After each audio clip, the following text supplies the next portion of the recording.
the pollution, manage natural resources, and build climate resilience in order to participate in the common efforts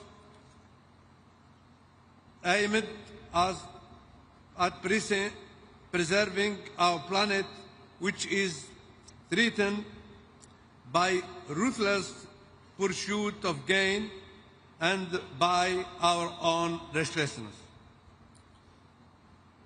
In this way, Algerian national efforts aim also to guarantee a better quality of life for our people and for future generations.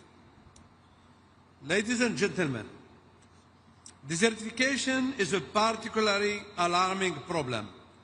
In the case of our country, my country, Algeria, desertification is being addressed with the Green Dam project covering 5 million hectares, mobilizing a budget of about $600 million for 2023 to 2030. This program has completed 64% of the plantations and created thousands of direct jobs. It also includes hundreds of water collection with the secure units to secure the supply.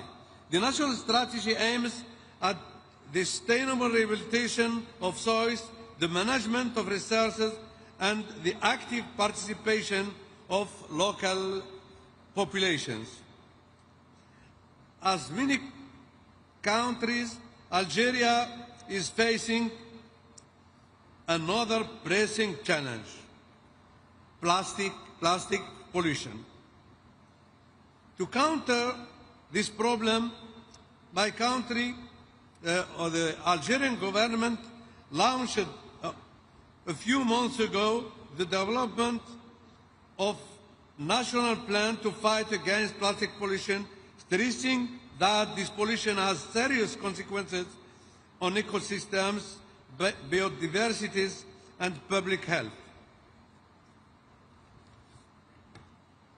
The plan is part of a broader strategy for integrated waste management reinforced by Law 2502 on waste management control and disposal.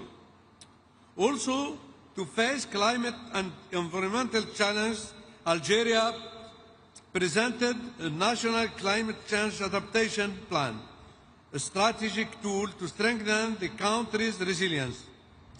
In the same time, we are developing a national hydrogen strategy to become a major global producer and exporter of both green and blue hydrogen, primarily targeting the international market.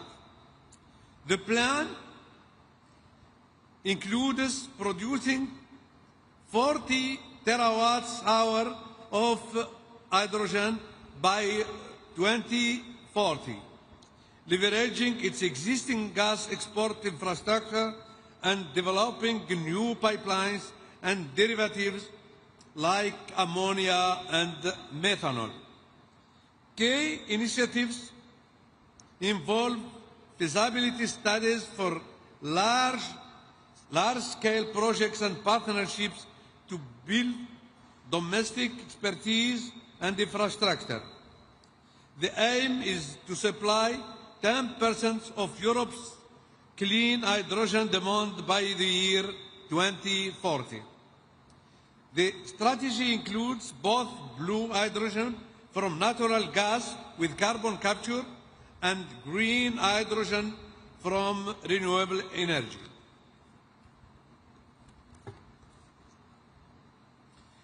Several feasibility studies for large-scale green hydrogen exports are underway. We envision an Algeria that harnesses its formidable renewable energy potential, especially solar, to drive a diversified green economy, protects its land, combating desertification, rehabilitating degraded ecosystems, strengthening the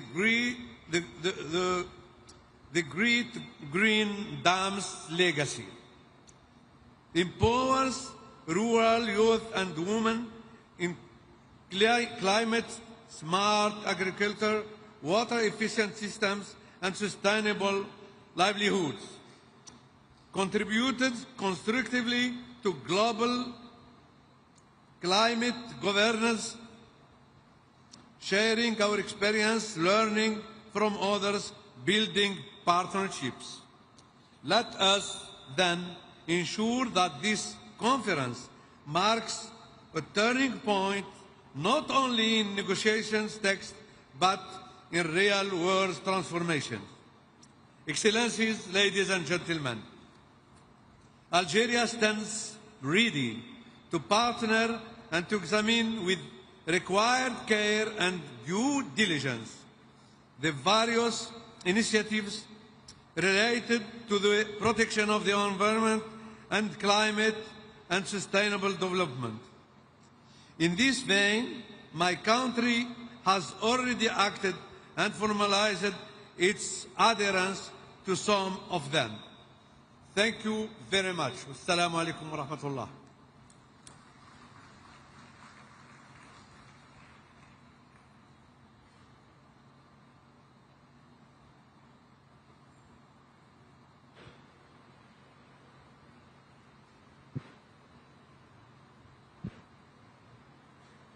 Convidamos agora representante da Armênia, o senhor vice-ministro das Relações Exteriores, Robert Abizon Gomonian. Excellencies, ladies and gentlemen, at the outset I would like to extend my appreciations to His Excellency Luiz Inácio Lula da Silva, President of the Federative Republic of Brazil, as well as to the government and people of Brazil for their outstanding hospitality, and wish every success to our deliberations. We are meeting here in BELEM at the heart of Amazonia on the 10th anniversary of the adoption of the Paris Agreement, with a renewed sense of hope and optimism that we can turn the dangerous tide of climate change and achieve the agreement's objectives. As we enter the critical decade of implementation following the first global stocktake, the decisions we take here in BELEM must chart a credible path towards climate resilience and climate justice. The biannual transparency report, the synthesis report on NDCs, and the synthesis report on NAPs released by the UNFCCC Secretariat provide encouraging evidence of positive changes. They validate the effectiveness of the Paris Agreement in decreasing global emissions and strengthening adaptation mechanisms. However, the same reports point to the need for urgent and enhanced action, reminding us that we are still far from the levels we strive to achieve. If we are to keep the goals of the Paris Agreement within reach, we must redouble our collective efforts to accelerate the progress. COP30 in BELEM must therefore become a milestone, transforming global ambition into concrete action on climate change mitigation, adaptation, as well as loss and damage, guided by equity and the common but differentiated responsibilities and respective capabilities. Distinguished delegates, Armenia is firmly committed to contributing to collective efforts to mitigate and adapt to the impact of climate change. Despite Armenia's negligible share of global emissions, we strive for active participation in international undertakings to limit temperature rise to 1.5 Celsius through comprehensive, economy-wide mitigation measures. As a landlocked developing country, Armenia seeks to demonstrate that even small states can lead by examples through ambitious national actions. Armenia's updated NDCs for 2026-2035 under the Paris Agreement, informed by science and national circumstances, will represent an enhanced commitment to addressing climate change-related challenges. They aim to climate-proof our ecosystems, biodiversity, agriculture, and livelihoods. Our efforts are underpinned by the adoption of a comprehensive climate law, establishing a robust legal foundation for long-term economy-wide action and the integration of climate priorities into all sectors. Our long-term low-emission development strategy, in turn, provides clear pathway towards a resilient, low-carbon economy in line with the Paris Agreement. Energy transformation lies at the core of our climate strategy. We are expanding renewable energy generation at an unprecedented pace to substantially increase the share of green energy in our national mix. At the same time, we continue to rely on nuclear energy as a safe and stable component of our clear energy mix, providing real carbon-neutral electricity and enhanced energy security. Excellencies, there is a growing recognition that nature, climate, and land are parts of our one indivisible system, while fragmented approaches are no longer sufficient. Responding to the scale of the crisis requires coherence, partnership, and trust. For Armenia, this is not an abstract concept. Our country lies at the crossroads of the Caucasus, one of the world's biodiversity hotspots, where fragile mountain ecosystems are facing the combined pressure of climate change, land degradation, and biodiversity loss. We have learned that adaptation and restoration must go hand in hand, that no biodiversity policy can succeed without integrating climate and land considerations. To move the needle further and achieve transformative changes, we must recognize that environmental challenges are interconnected and affect us all, whether high in the mountains, deep in the forests, or on the high seas. We must rethink our relationship with nature.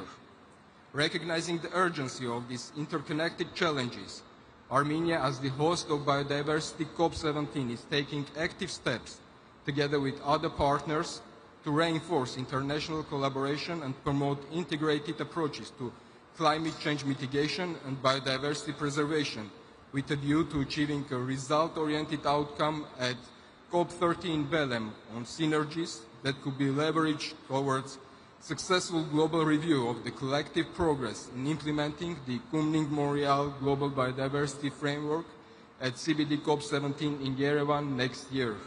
Armenia looks forward to welcoming you all to Yerevan next October for Biodiversity COP17 to review our progress, strengthen the bridges among the Rio Conventions, and reaffirm that multilateral cooperation is indispensable to restoring and protecting the living fabric of the planet for present and future generations. I thank you.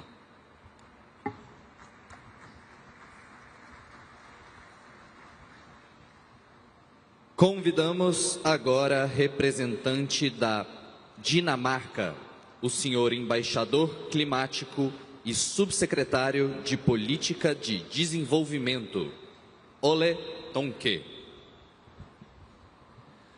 Thank you so much.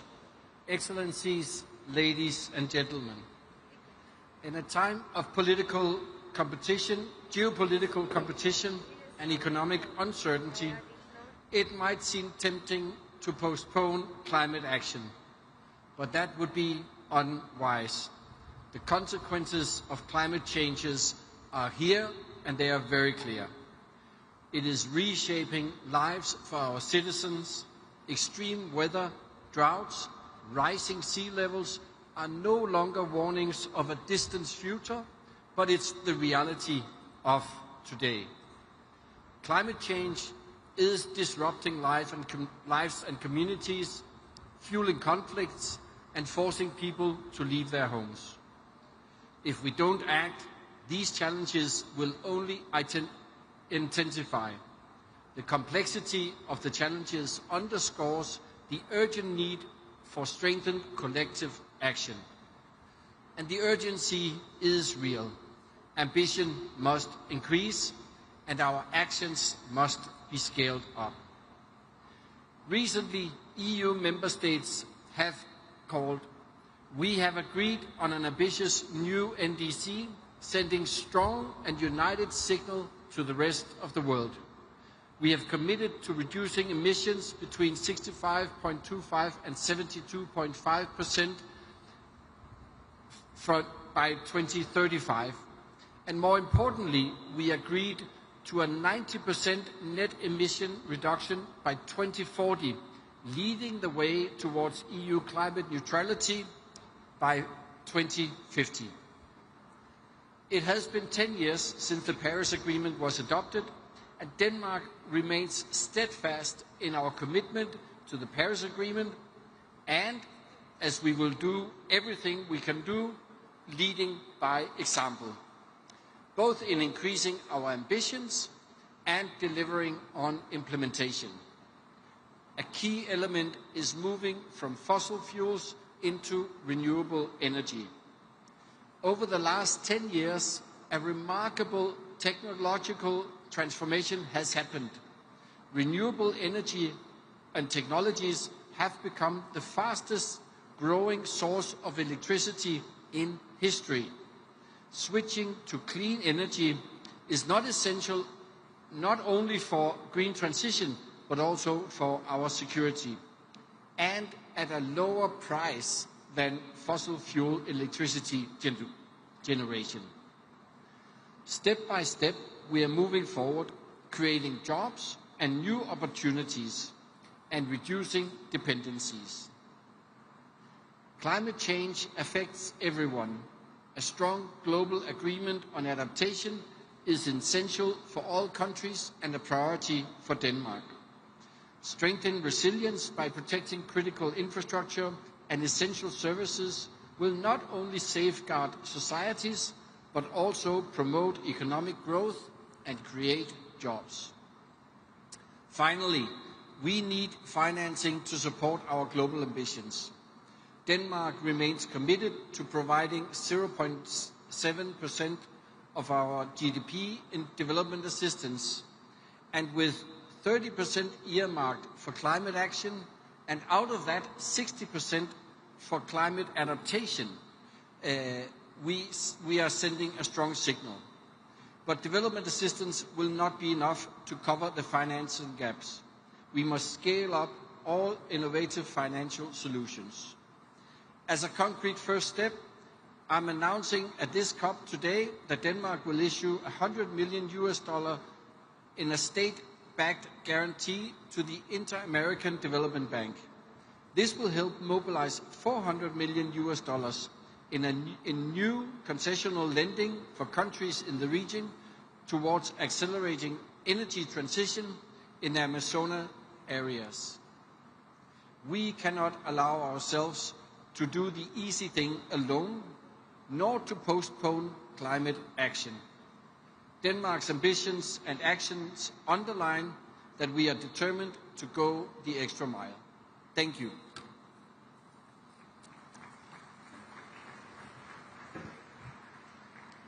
Neste momento, convidamos a embaixadora para a mudança do clima e vice-ministra assistente do Japão, Misako Takahashi.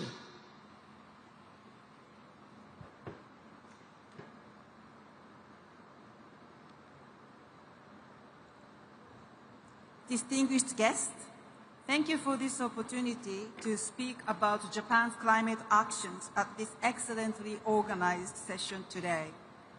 Being committed to reducing greenhouse gas emission, or namely mitigation, is one of the most critical aspects of addressing climate change.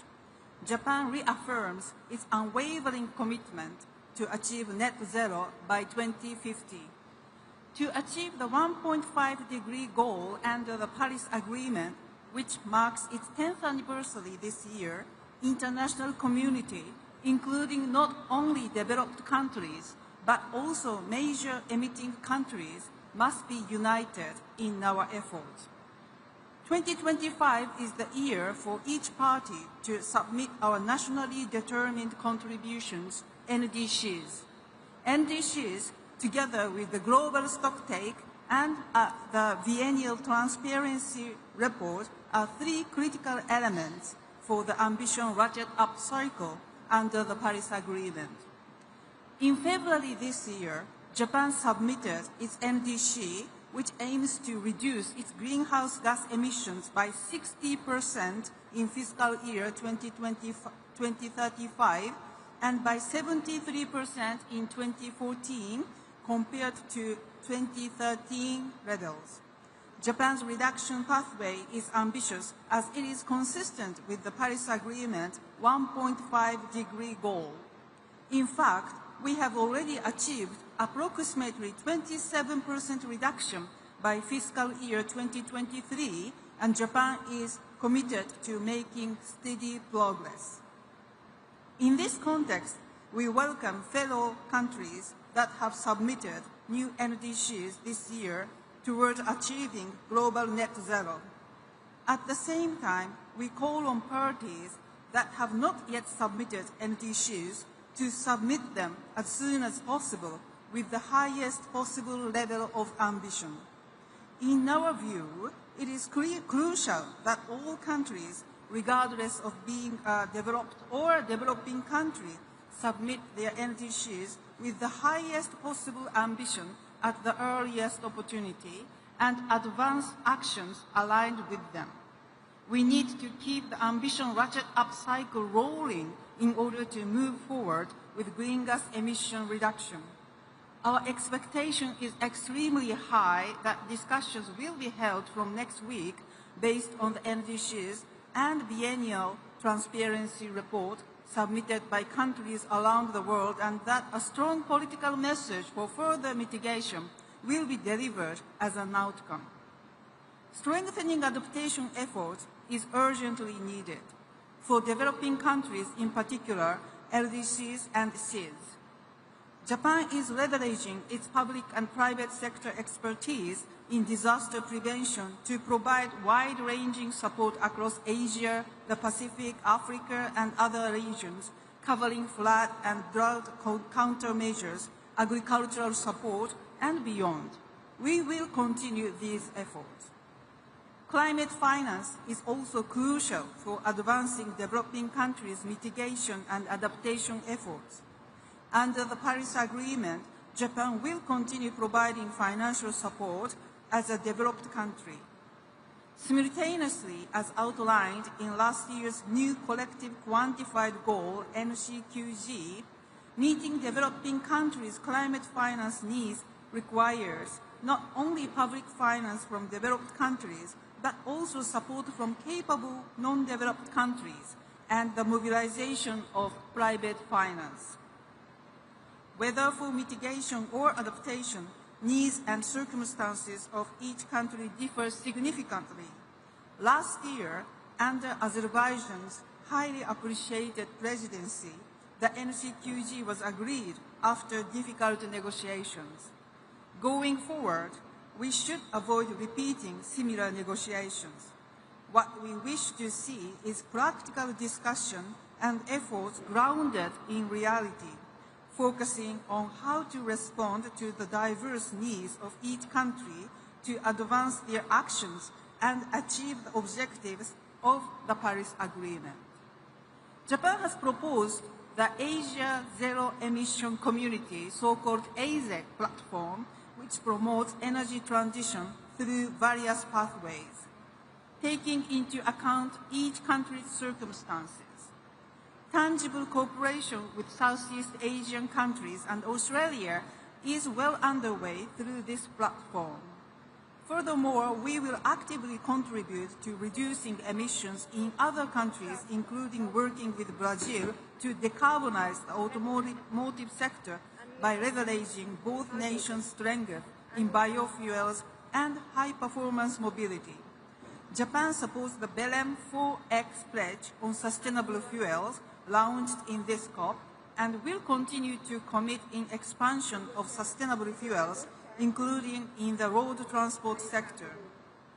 In addition, in order to promote private investment in the field of climate change and the environment in Latin America, which has the abundant Amazon rainforest and renewable energy, we will provide support through ODA loans and private sector investment finance by JICA.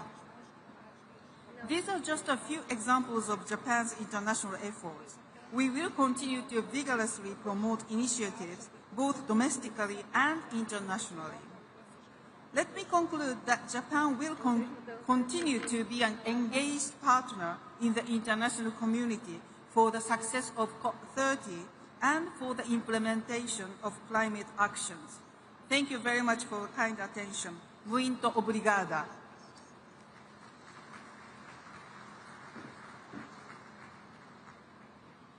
Chamamos agora o representante da Maldivas, Ahmed Abdullah, negociador-chefe e diretor-geral para mudanças climáticas.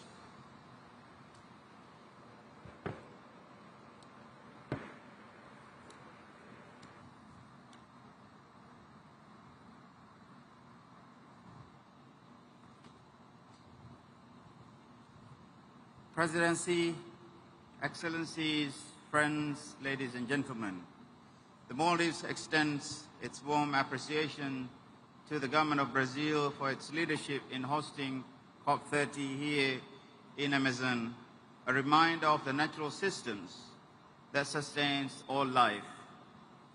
We gather at a moment of deep geopolitical uncertainty, yet on the 10th anniversary of the Paris Agreement, we must demonstrate that multilateralism can and must still deliver.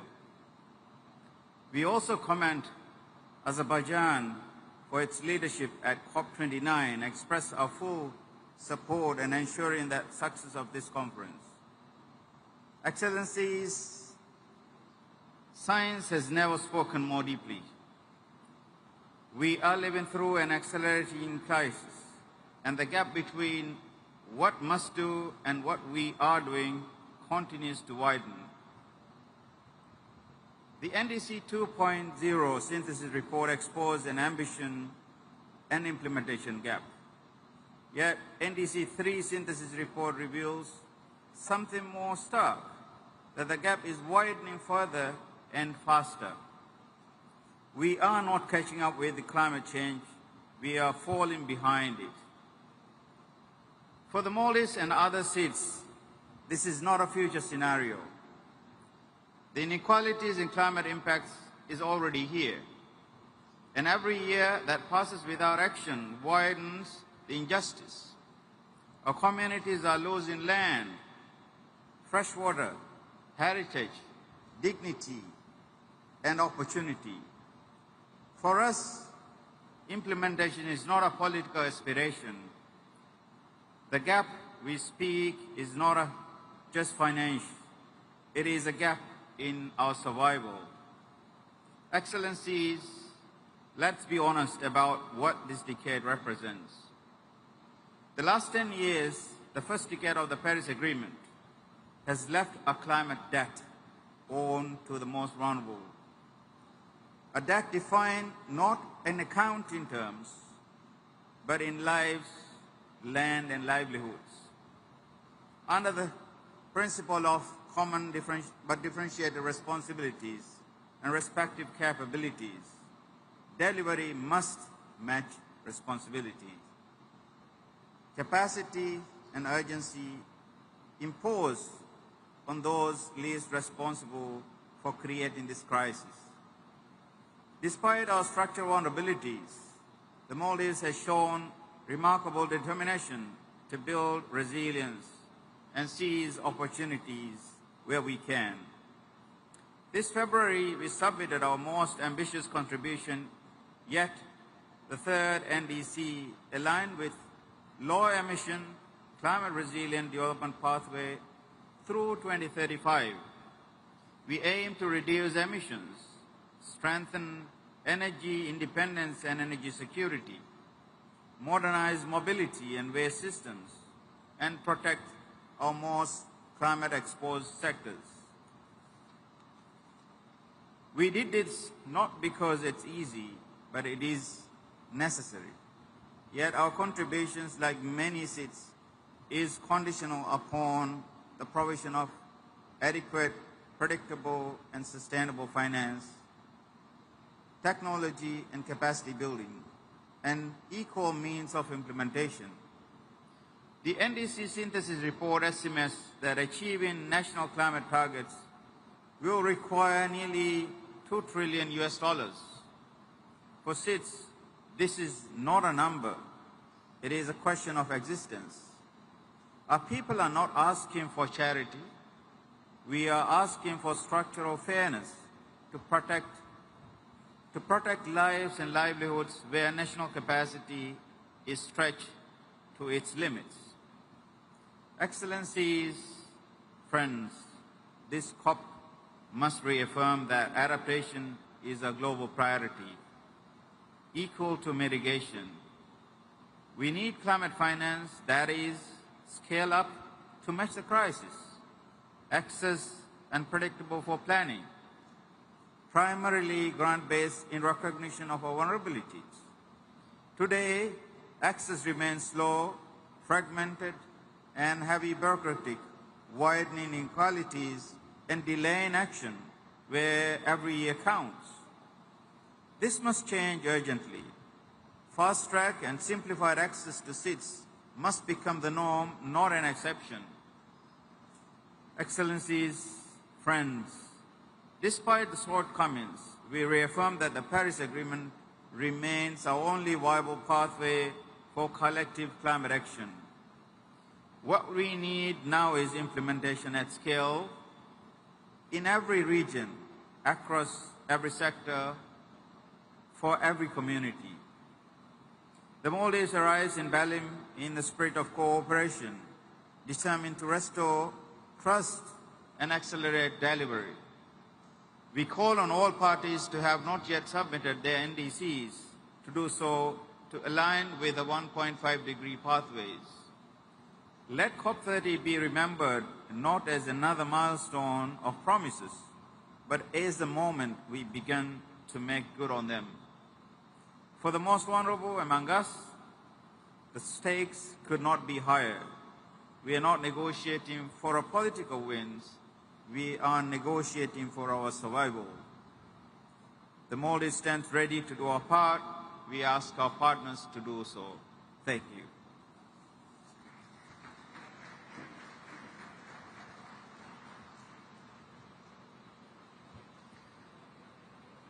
Neste momento, chamamos o secretário de Estado do MRE da Mongólia, Munkitusi Lanajav.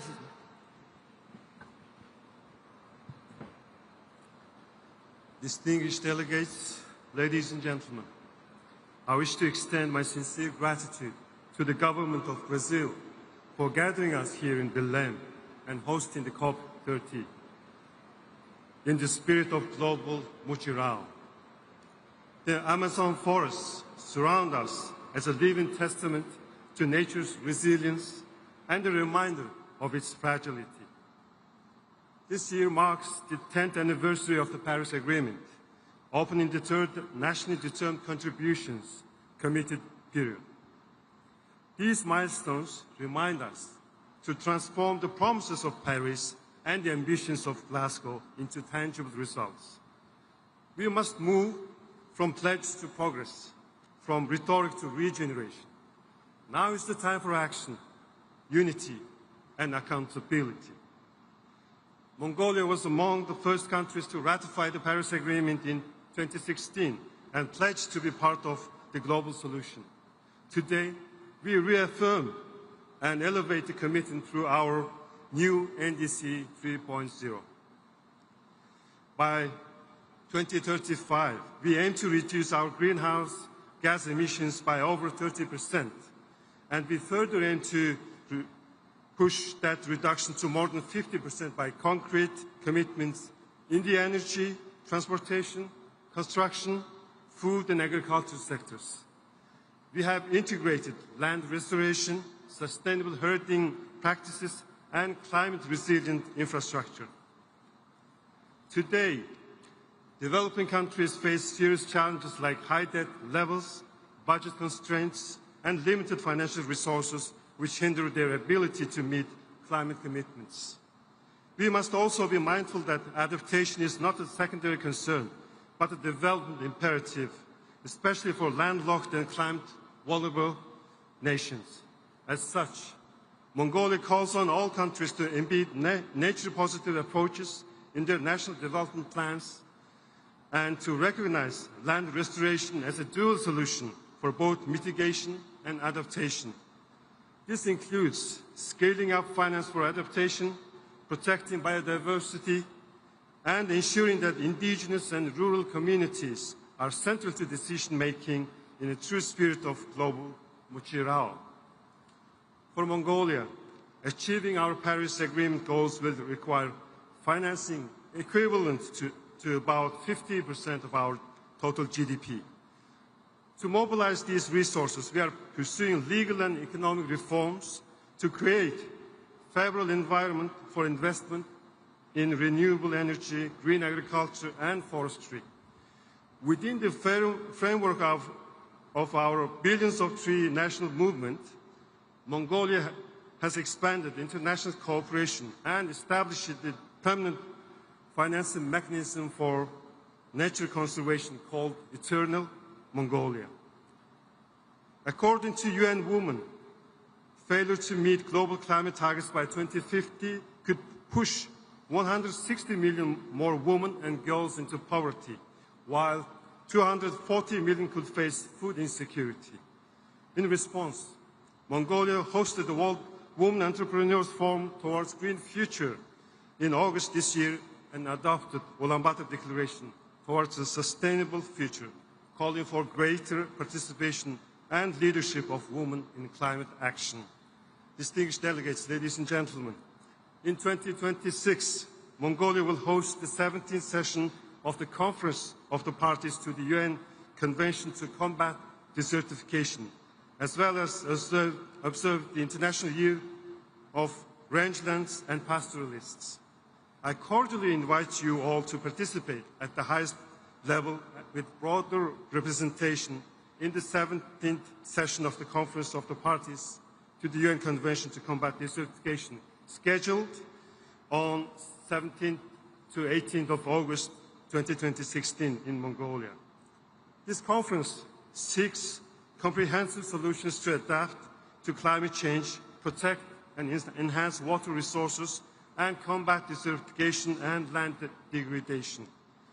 As a country deeply shaped by vast rangelands and nomadic heritage, Mongolia recognizes that land is not only a source of livelihood, but also frontline in the fight against climate change. At the COP30, in partnership with the United Nations, we are preparing to launch the Rangeland Flagship Initiative.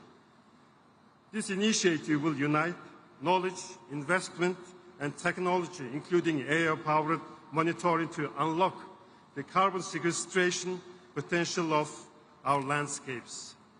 This initiative will also promote investment and livelihoods in over 100 pastoral nations, benefiting nearly 500 million people. We warmly invite you to join us in supporting and collaborating on this important endeavor. Distinguished delegates, Mongolia calls all nations to embed nature-positive approaches in national development plans, drawing from its own leadership in climate adaptation and the momentum of this COP30 in BELEM. Let us act with courage and unity to protect our planet and work together for a future of harmony, resilience, and peace. Let the sacred Bayami of BELEM inspire our resolve and action. I thank you. Obrigado.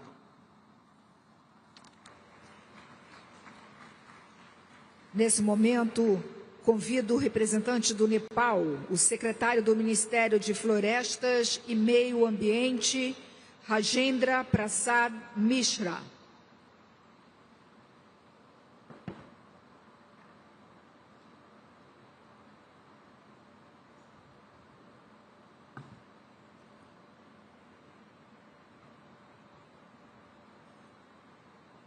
Mr. President, Excellencies, distinguished Head of the States and delegates. At the outset, allow me to express my sincere appreciation to the government and the people of Brazil for your remarkable leadership, and warm hospitality in the heart of the Amazon. It is truly symbolic that we gather here exactly 30 years after the Rio Summit and 10th anniversary of Paris Agreement to advance the same global agenda now with urgency for humanity, solidarity, and shared prosperity. Excellencies, Nepal has long been a front runner in upholding nature-friendly systems, advancing climate actions, and environmental stewardship. Nearly 46% of our land remains under forest cover, protected in close partnership with local communities and indigenous people. Nepal is home to Mount Everest, Sagarmatha, mountain and Himalayas hold existential services, support systems, and provide rich biodiversity, clean air, and fresh water to the billions of downstream people. This makes Nepal a vital contributor to sustaining the global climate system. Despite our negligible carbon footprint, Nepal continues to lead through strong policy and action. Our NDC-3 and National Adaptation Plan exemplify our commitment to the Paris Agreement. We are rapidly transitioning toward electric mobility and clean energy, prioritizing the phase out of fossil fuels. Earlier this year, Nepal convened Sagarmatha Samvad, a global dialogue that reaffirmed our shared commitment to the extended multilateralism and to keep global temperature rise below 1.5 degree. This Samvad echoed the COP30 presidency vision of multilateral unity in purpose for all and forever. Excellencies, despite these efforts, Nepal faces escalating climate crisis in recent years. This year alone, over 300 lives were lost to floods, landslides, droughts, glacial lake outbursts, and forest fires triggered by the temperature extremes. For vulnerable mountain countries like Nepal, the climate crisis is not a longer threat, rather it is a daily reality for all. Excellencies, a decade after Paris Agreement, the evidence is clear. It is delivering, but not at the pace and scale needed. For countries like Nepal, access to finance and technology remains costly and complex. It should be easier and accessible to all. Therefore, COP30 must deliver tangible outcomes, delivering on the roadmap for keeping 1.5 degree on track. The Baku-BELEM roadmap for mobilizing $1.3 trillion in climate finance must be realized. Adaptation finance must be tripled and the loss and damage fund must be fully authorized with simplified and direct access for vulnerable countries and alignment with national systems. Excellencies, we no longer have the luxury for delay, and Nepal is committed to align itself with global initiatives to address this urgency. Let us act now together to safeguard our people, their livelihoods, and our planet. Thank you. I thank you.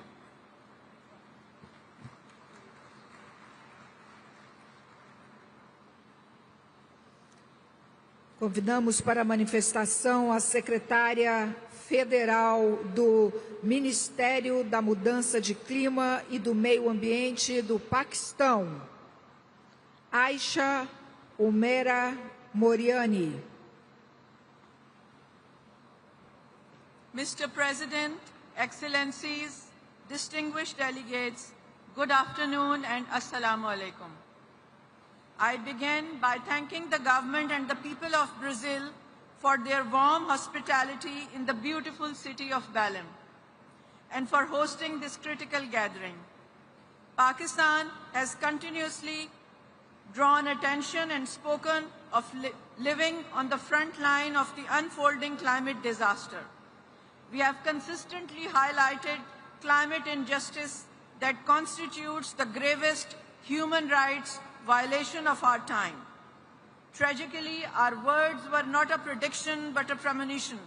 In 2022, a super flood submerged a third of our country, causing over $30 billion in losses and damages. We thought it was once-in-a-century calamity. We were wrong. Just 3 years later, in 2025, we have again faced floods of catastrophic magnitude, washing away lives, livelihoods, and the hard-earned progress of the people. Our mountains in the Hindu Kush Karakoram Himalayas region, forming part of the world's third pole, hold more than 13,000 glaciers now melting at unprecedented rates. Recurring glacial lake outburst floods have become an annual nightmare, threatening lives, infrastructure, and fragile ecosystems. This is not a cycle of disaster. This is an accelerating cascade, and we who contribute less than 1% to global emissions are being asked to pay a price we did not incur. This is the stark reality of climate injustice. Yet, Pakistan is not here only to lament this injustice. We are here to lead by example. Guided by our Prime Minister's clear vision, Pakistan is translating ambition into action. We are already on a path of climate-resilient development. In NDCs 3.0, we now voluntarily aim to reduce greenhouse gas emissions by up to 50% by 2035. Of this ambitious target, 17% will be achieved unconditionally through domestic resources and policy measures as compared to 15% in NDCs 2.0, while 33% remain conditional on receiving adequate, primarily grant-based international climate finance, supported by technology transfer and capacity building. The total investment required for NDC implementation stands at $565 billion. For Pakistan, adaptation, resilience, and enhancing the coping capacities of its communities remains the priority. The country has outlined major investment needs across critical areas, including disaster risk preparedness and response, universal water and sanitation, and modernization of irrigation system. Here I would recall what my Prime Minister highlighted in New York Climate Summit, that climate finance is the key to NDC implementation. I reiterate that NDC 3.0 represents our solemn commitment to climate action, and we now call upon industrialized nations to honor their historical responsibility and uphold the principles of equity and common but differentiated responsibilities. The outcome on the new collective quantified goal in Baku, though not sufficient, could be a first step to meet the trillions required. Therefore, from the front line of this crisis, we demand that we operationalize the loss and damage fund with billions, not millions, and make it immediately accessible to countries like Pakistan without creating a new debt trap. The framework for the global goal on adaptation must include clear indicators for means of implementation, because a goal without finance is merely a wish list.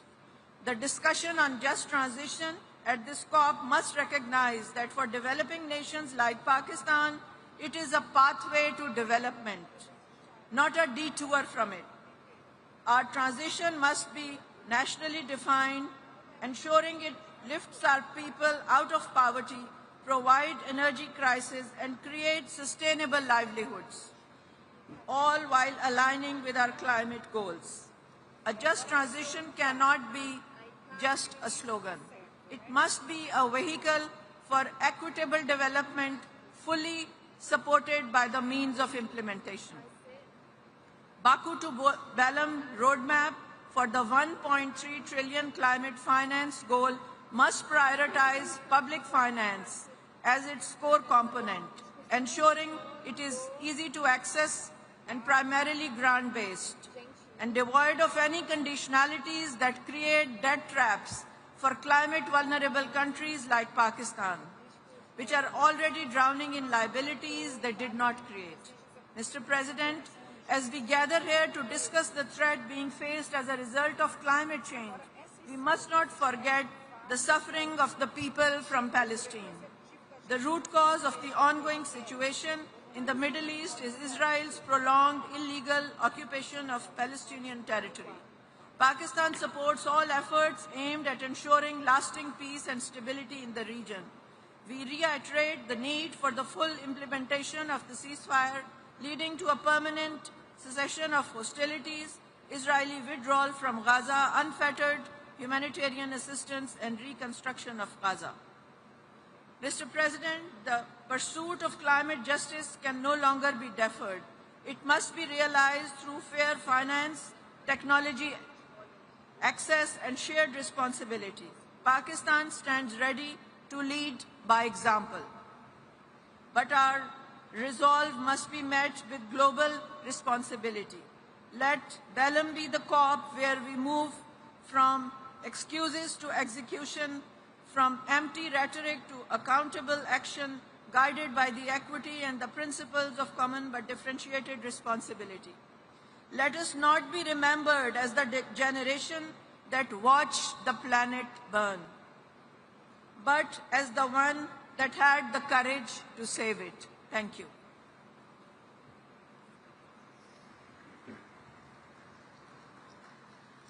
Neste momento, vamos ouvir a manifestação do vice-ministro do Meio Ambiente do Uruguai, Oscar Capucci.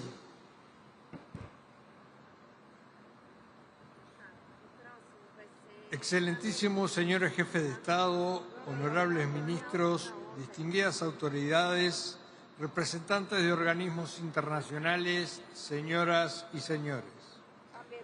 En nombre de la República Oriental del Uruguay, deseo expresar nuestro sincero reconocimiento al Gobierno de la República Federativa de Brasil por la hospitalidad brindada y por la organización de esta trascendental reunión de líderes de la COP30 en BELEM, corazón de la Amazonia.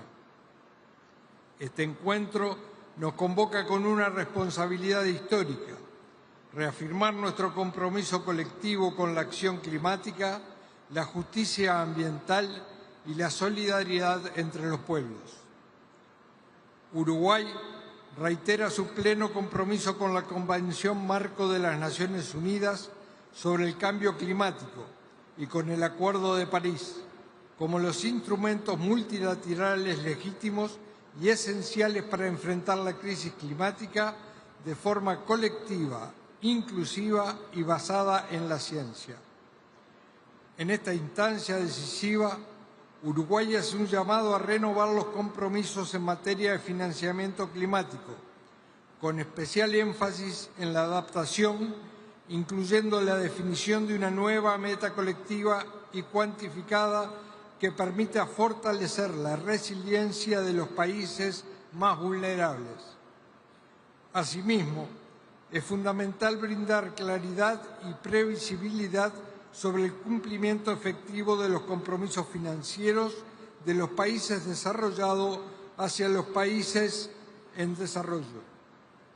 Las brechas que aún existen en los montos y que en las condiciones preferenciales del financiamiento deben ser abordadas con determinación y sentido de justicia. Uruguay aboga por decisiones firmes y concretas en materia de adaptación, particularmente en lo que respecta al financiamiento y a la implementación de los planes nacionales de adaptación. Estos instrumentos son esenciales para fortalecer la capacidad de los países frente a los impactos del cambio climático y constituyen una expresión tangible de la voluntad política y la solidaridad internacional. Asimismo, creemos indispensable que la COP30 emita un mensaje claro sobre la centralidad de la justicia climática en la toma de decisiones. La transición hacia economía bajas en carbono debe ser justa, equitativa e inclusiva sin dejar a nadie atrás. La acción climática debe avanzar de la mano de la justicia social, la equidad intergeneracional y la participación plena de las comunidades locales, las juventudes y las mujeres. Excelencias, Uruguay se ha posicionado como un país pionero en la integración de la sostenibilidad ambiental con el desarrollo económico productivo. En el ámbito energético, culminamos con éxito una primera transición energética, transformando la matriz eléctrica gracias a la incorporación temprana y estratégica de energías renovables no convencionales que hoy constituyen la base de un sistema limpio, autóctono y resiliente. Esta transformación fue posible gracias a una política de Estado de largo plazo, sostenida por distintos partidos políticos y acompañada por un clima favorable de la inversión y la innovación. En diciembre del 2024, Uruguay presentó su tercera contribución determinada a nivel nacional, en la que, por primera vez, establece límites absolutos de emisiones de gases de efecto invernadero, consolidando así el compromiso de desacoplar el crecimiento económico del aumento de las emisiones. Estos compromisos están alineados con la estrategia climática de largo plazo al 2050, que define la ruta hacia la neutralidad de carbono mediante el impulso de las renovables, el almacenamiento energético, el hidrógeno verde y la reconversión de procesos industriales hacia fuentes limpias. Junto con la mitigación, la adaptación y la resiliencia son ejes centrales de nuestra política climática. Uruguay desarrolla planes nacionales de adaptación sectoriales con un enfoque participativo y territorial que fortalece nuestras capacidades institucionales y sectoriales. Nuestro país cuenta con una sólida arquitectura de gobernanza ambiental mediante la coordinación interinstitucional, continuidad de las políticas de Estado y participación ciudadana, en consonancia con el Acuerdo de Escazú, articulada por el Sistema Nacional de Respuesta al Cambio Climático. En línea con el llamado de la presidencia de la COP30, Uruguay impulsa la red de gobiernos subnacionales frente al cambio climático, convencido de que la adaptación debe ser soberana, local y profundamente anclada en los territorios. Excelencias, la COP30 debe ser recordada como una COP de decisiones firmes y resultados equilibrados. Uruguay aspira a que en BELEM surja un marco integral del Objetivo Mundial de Adaptación con indicadores claros y medios de implementación definidos. Un compromiso renovado de financiamiento para la adaptación que honre y amplíe las promesas de Glasgow. Una decisión robusta sobre el programa de trabajo conjunto de transición justa con un enfoque integral que abarque empleo, juventudes, equidad social y comunidades locales. Y la aprobación de un nuevo plan de género y cambio climático que fortalezca capacidades, promueva la participación de las mujeres y reconozca los impactos diferenciados del cambio climático. El camino hacia una economía carbono neutral y resiliente está trazado y lo recorreremos con justicia climática, justicia social y compromiso con las generaciones futuras. Muchas gracias.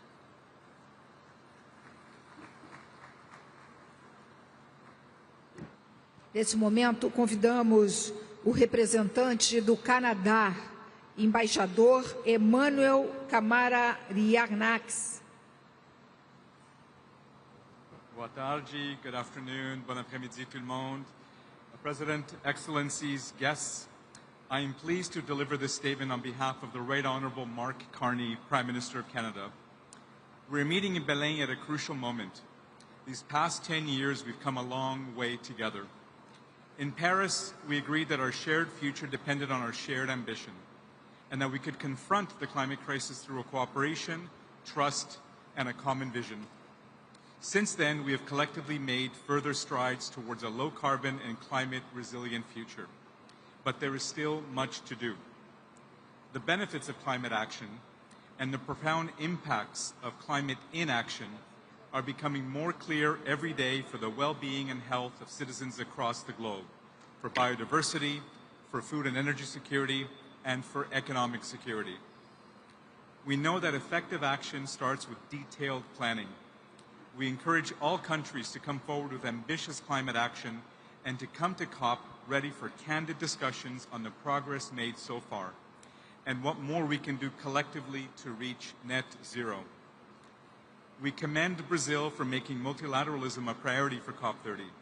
We must signal that climate action remains a common priority and that we will work together relentlessly to address climate change. But planning is only the first step. As governments, we must harness the ideas, the expertise, and the resources of all of our partners to deliver results. At home, the Government of Canada laid out this week its key priorities in its federal budget.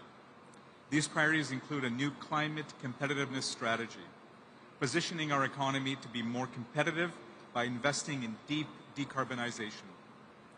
Under this strategy, Canada is driving emissions down while investing in clean technology, innovation, and creating good-paying jobs. We are creating the right environment for Canada's industry and private sector to innovate and invest in a low-carbon future. We are reskilling and preparing Canadian workers, and we are teeing up the whole economy for the low-carbon transition. Canada comes to COP30 in the spirit of collaboration, to learn from and partner up with countries and institutions around the world to accelerate the global transition. Nous sommes déterminés à faire notre part pour mobiliser les 300 milliards de dollars convenus à la COP29 et soutenir les actions vers l'objectif élargi de 1,3 trillion de dollars. Nous examinons actuellement notre prochaine enveloppe de financement climat pour la période après 2025. Pour le Canada, le soutien aux mesures d'atténuation et d'adaptation dans les pays et les communautés pauvres et vulnérables restera une priorité absolue. Et nous examinons également comment le financement climat du Canada servira à mobiliser des ressources bien au-delà des fonds publics et contribuera ainsi à accroître la finance climatique mondiale à des niveaux et à des vitesses sans précédent. Ici à BELEM, nous avons hâte d'explorer des solutions concrètes pour atteindre l'objectif de 1,3 milliard de dollars américains provenant de toutes les sources d'ici 2035. Nous voulons aussi parler des autres défis liés au financement, comme les barrières à l'accès, en particulier pour les pays les moins avancés et les petits États insulaires en développement, le coût élevé du capital et le manque de cohérence dans le paysage financier mondial. Alors que nous nous rassemblons à la COP30 avec une énergie renouvelée, notre objectif ultime est clair. Il faut maintenir les hausses des températures en deçà de 1,5 degré et accélérer la résilience mondiale. Il s'agit non seulement d'un impératif moral et environnemental, mais aussi d'un investissement judicieux dans notre avenir collectif. La Convention cadre des Nations Unies sur les changements climatiques ne détient pas tous les leviers ni toutes les solutions pour mobiliser le financement de la lutte contre les changements climatiques et accélérer l'action climatique. Mais ici, nous pouvons créer de nouvelles connexions et lancer des nouvelles conversations et des nouvelles idées pour réduire l'écart entre nos ambitions et nos résultats actuels. Nous saisissons déjà cette opportunité lorsque nous parlons de climat et biodiversité, d'égalité des sexes et d'inclusion, des droits des peuples autochtones, de transition équitable et des droits des travailleurs, et bien sûr de finances climat. Le Canada est fier de faire partie de cette nouvelle forme de multilatéralisme qui apportera des résultats concrets pour tout le monde sur la planète. Merci beaucoup. Thank you very much. Muito obrigado.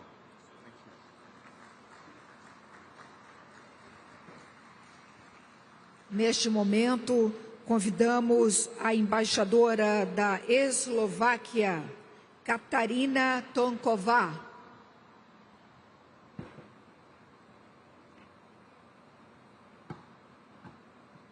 Excelências, distintas delegações, senhoras e senhores. É uma grande honra representar a República Eslovaca nesta cúpula dos líderes da COP30. Permítanme transmitir as saudações e os melhores votos do primeiro-ministro Robert Fico, bem como nossa gratidão ao presidente Lula da Silva e ao governo do Brasil pela liderança e hospitalidade nessa conferência tão importante para o nosso futuro. Excellencies, distinguished delegates, ladies and gentlemen, the climate emergency is no longer a distant threat. It is a daily reality for millions, and especially for the most vulnerable. COP30 is more than a conference. It is a test of political will, of moral responsibility, and of our shared humanity. The first global stocktake makes the path clear to reduce global emissions by 60% in 10 years and reach net zero by 2050. Slovakia is fully committed to climate action and to the implementation of the Paris Agreement. Since 1990, my country has reduced its emissions by more than 50%, and we want to do more. Today, Slovakia operates one of the lowest emission energy systems in the European Union, mainly powered by nuclear and hydropower. The share of low-emission energy will soon reach almost 90%, a result that speaks louder than words.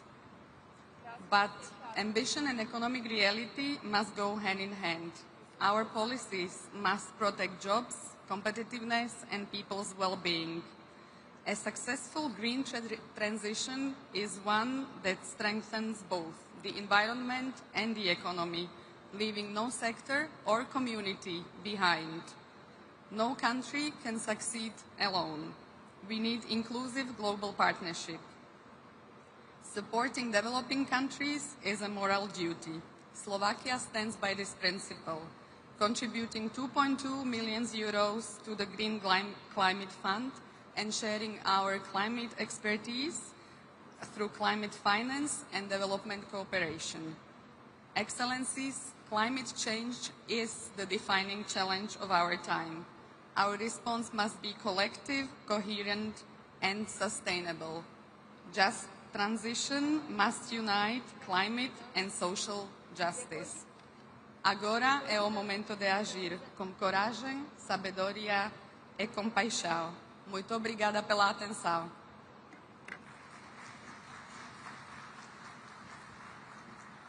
Agora, neste momento, convidamos o embaixador da Etiópia, Leuseged Tadez Abeb.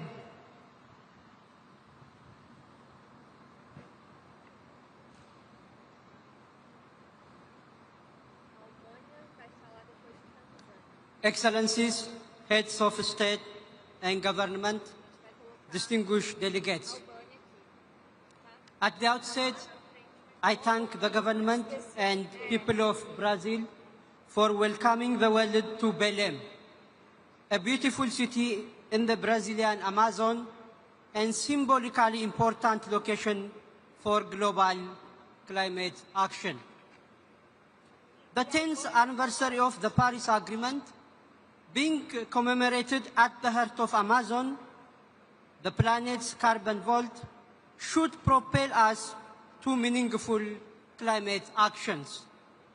This is the time to take climate actions with a sense of urgency and renewed political commitment. While gravely concerned by the gaps in delivering commitments in climate action by some developed countries, we remain hopeful of a notable progress in achieving the Paris Agreement goals. In this regard, we commend Brazil and fully support its theme Global Mercurio that calls for a shift from pledges to concrete and collective implementation. We also thank Brazil for introducing impactful initiatives during this COP. We are also encouraged to see the submission of 64 new NDCs, despite a deepening climate crisis that continues to disproportionately impact vulnerable communities in developing countries. At this juncture, I am delighted to announce that Ethiopia has submitted an ambitious NDC that aims to reduce emissions by 70%. Excellencies, COP30 must deliver ambitious and balanced outcomes grounded in principles of justice and solidarity to put the world on the right course to effectively address climate change in all areas, including adaptation, loss and damage, climate finance, and mitigation. Equally important, it's time to forge genuine partnerships and take concrete climate actions and solutions. Ethiopia has long pursued forward-looking policy on building a climate-resilient economy. Africa has also assumed leadership by advancing climate solutions. Such was exhibited at the Second Africa Climate Summit, where the continent outlined its leadership through actionable commitments in innovation, finance, energy transition, critical mineral development, restoration of nature, and emergency preparedness. The Addis Ababa Declaration is a bold testament to Africa's resolve and a clear message that Africa stands as a committed partner and a driving force in our shared mission to address the continued impacts of climate change. Excellencies, allow me to outline key imperatives for COP30. First, the most important climate action originates at home. Ethiopia's Green Legacy Initiative, pioneered by His Excellency Prime Minister Abiy Ahmed, has achieved concrete results by planting 48 billion, yes, 48 billion tree seedlings over 7 years period. The multitude of similar initiatives across Africa are prime examples for tangible climate actions and solutions. Ethiopia's bold move to greening its transportation sector is reducing dependence on fossil fuels, resulting in massive reduction in emissions. That's why we say Ethiopia is leading by example. We therefore encourage all developing countries to start from home by taking climate actions that center on community mobilization and the use of domestic resources. Second, the devastating impacts of climate change cannot be addressed unless there is a breakthrough in delivering means of implementation for all pillars of the Paris Agreement.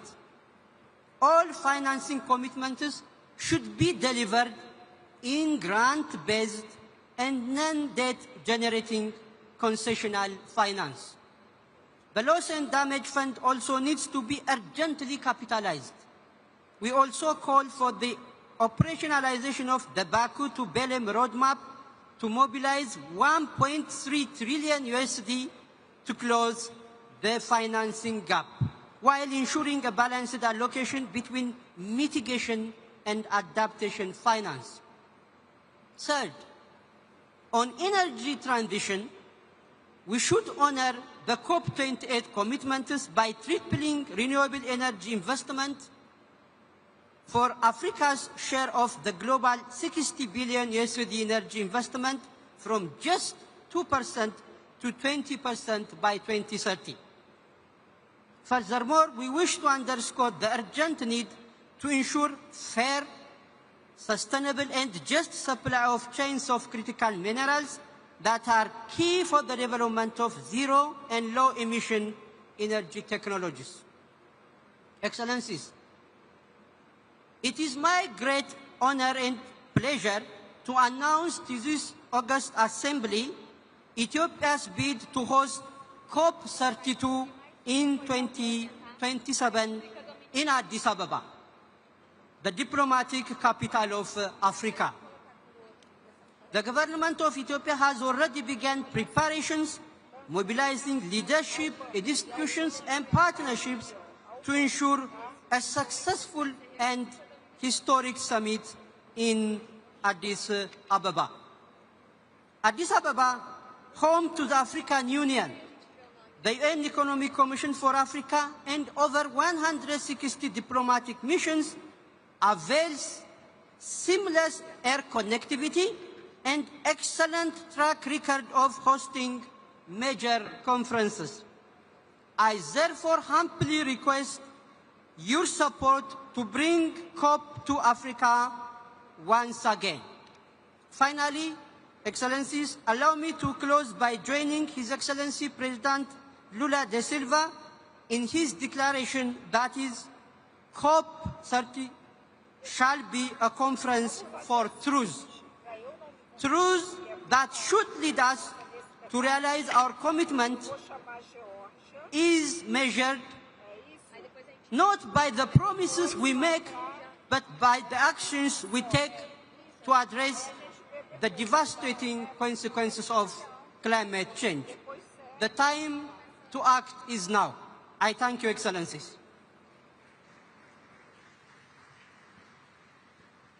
Nesse momento, convido para a manifestação o embaixador da Geórgia, Zurabi Mishedlishvili.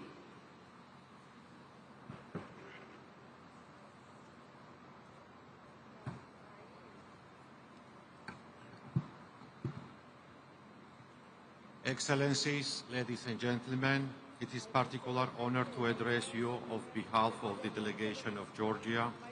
And at the outset, I would like to extend my sincere appreciation to the government of Federative Republic of Brazil for the wonderful hospitality and honorable efforts that have made the COP30 a true success. Distinguished delegates, at the critical juncture as we mark the 10th anniversary of the Paris Agreement, it is vital to celebrate what we have already achieved together.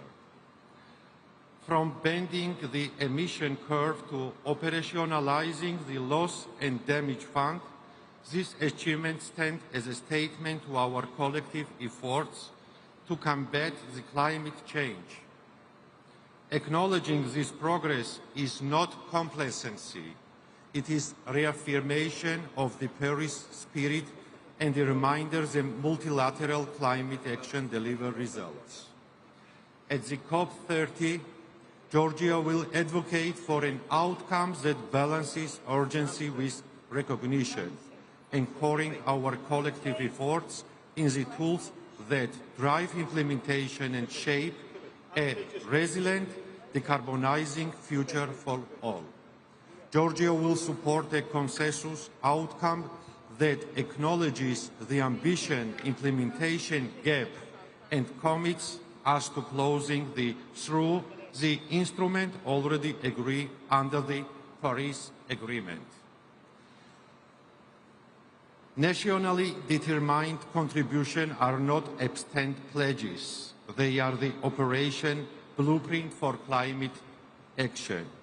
Delivering of them requires a coordinating push across ambition, adaptation, finance, and technology. Georgia cautioned against reopening the ambition cycle. Instead, we must focus on delivering what we have promised using every tool at our disposal. Georgia is preparing its own national adaptation plan and encourages others to do the same, recognizing the resilience is inspirable for the credibility for our climate commitments. Georgia welcomes the Baku to BELEM roadmap to $1.3 trillion and calls for it to both credible and inspiring. We support a strong signal of adaptation finance, including consideration of a new goal post 2025. The continuation of the Sharm el-Sheikh dialogue is essential to aligning finance flow with low-emission, climate-resilient development at COP30. Georgia will work to ensure that climate finance delivery clarity, momentum, and trust, empowering countries to turn the NDC into tangible outcomes. Ambition, adaptation, finance, and technology are all connected. They work together to help countries deliver on their climate promises, known as NDS. Their tools are not separated pieces. They support each other and must be used side by side to make real progress. Georgia is ready to help shape in COP30 outcomes that brings this effort together, building a future when our economy grows without harming the planet and our communities are stronger and safer in the face of climate change. While we commit to addressing the ongoing climate crisis, conflict worldwide continue to disrupt and slow global efforts in the direction.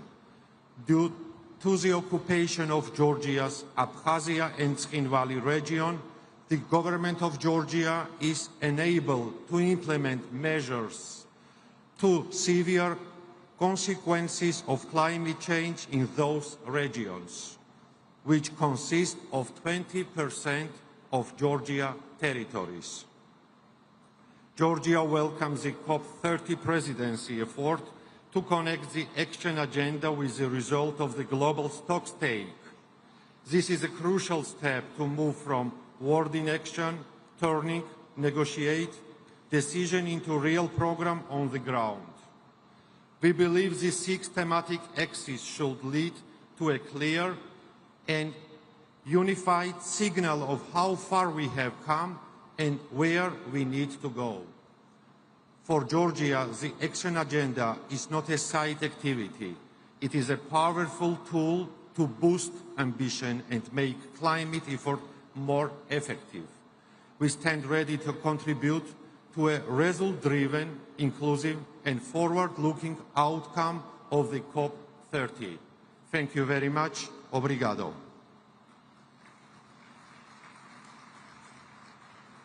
Agora convidamos para a manifestação o embaixador da Grécia, Ioannis Tsisovas Morouses.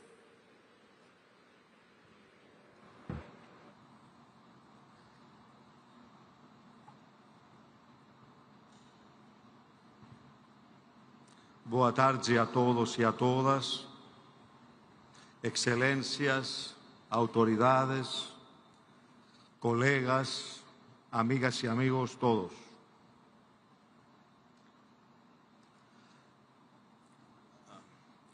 J'ai suivi avec beaucoup d'attention les discours de nos leaders et des présidents et des premiers ministres. Je suis arrivé à la conclusion qu'il y a une espèce d'embarras général. On ne sait pas exactement où on en est. Et le pire, où on veut aller. il y a plein de contradictions. Nous avons fait campagne pendant des années, pendant des décennies, pour les énergies propres. Et maintenant, comme les choses ont changé, surtout aux États-Unis, nous allons nous adapter aux nouvelles conditions et nous allons suivre une route différente. Drill, baby, drill. Je crois qu'il faut qu'on prenne des décisions et s'y tenir et ne pas changer tous les 3 ans notre politique.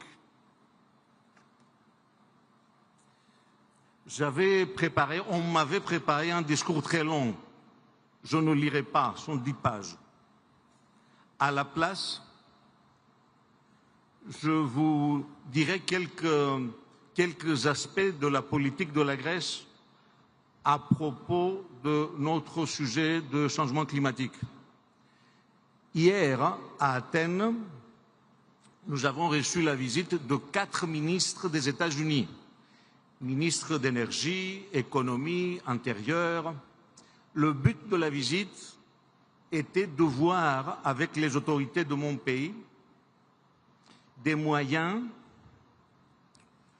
de faire de la Grèce l'entrée du gaz naturel liquéfié, gas natural licuado. La idea es que barcos de los armadores griegos, metaneros, de bateaux méthaniers, metaneros, van a transportar el gas licuado de Estados Unidos para Grecia, 2 puertos adaptados, y después desde la Grecia para toda Europa oriental. Y nous avons signé des contrats dans ce sens avec les autorités des États-Unis. Alors le LNG, c'est un combustible qui est un combustible de transition. Ce n'est pas définitif. C'est pour passer avec aisance à l'usage des énergies propres. Donc la politique de mon pays, donc, c'est une transition juste, graduelle et efficace, qui ne mette pas en cause les équilibres sociaux et géopolitiques.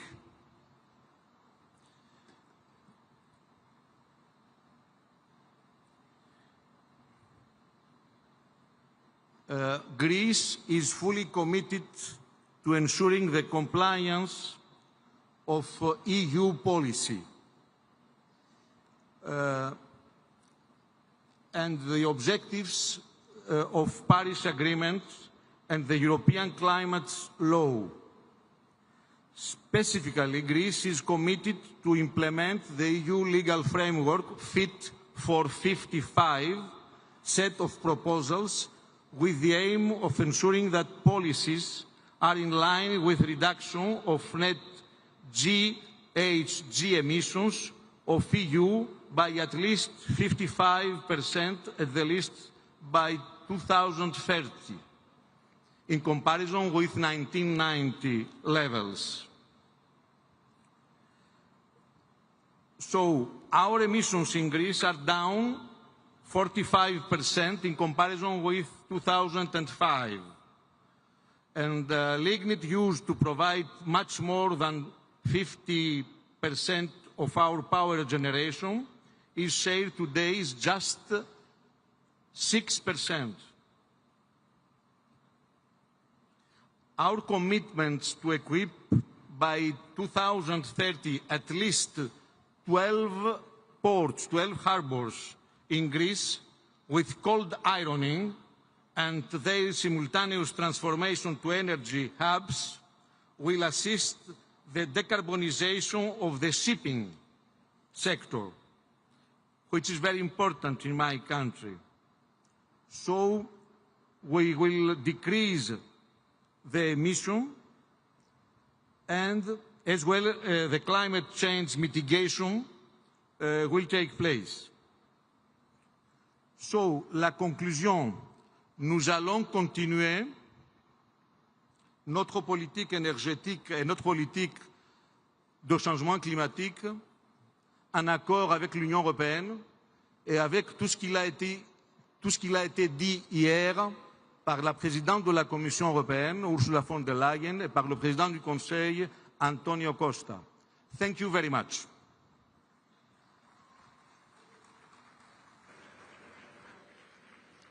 Chamamos agora o embaixador Mibala Alfredo Fernandes, de Guiné-Bissau.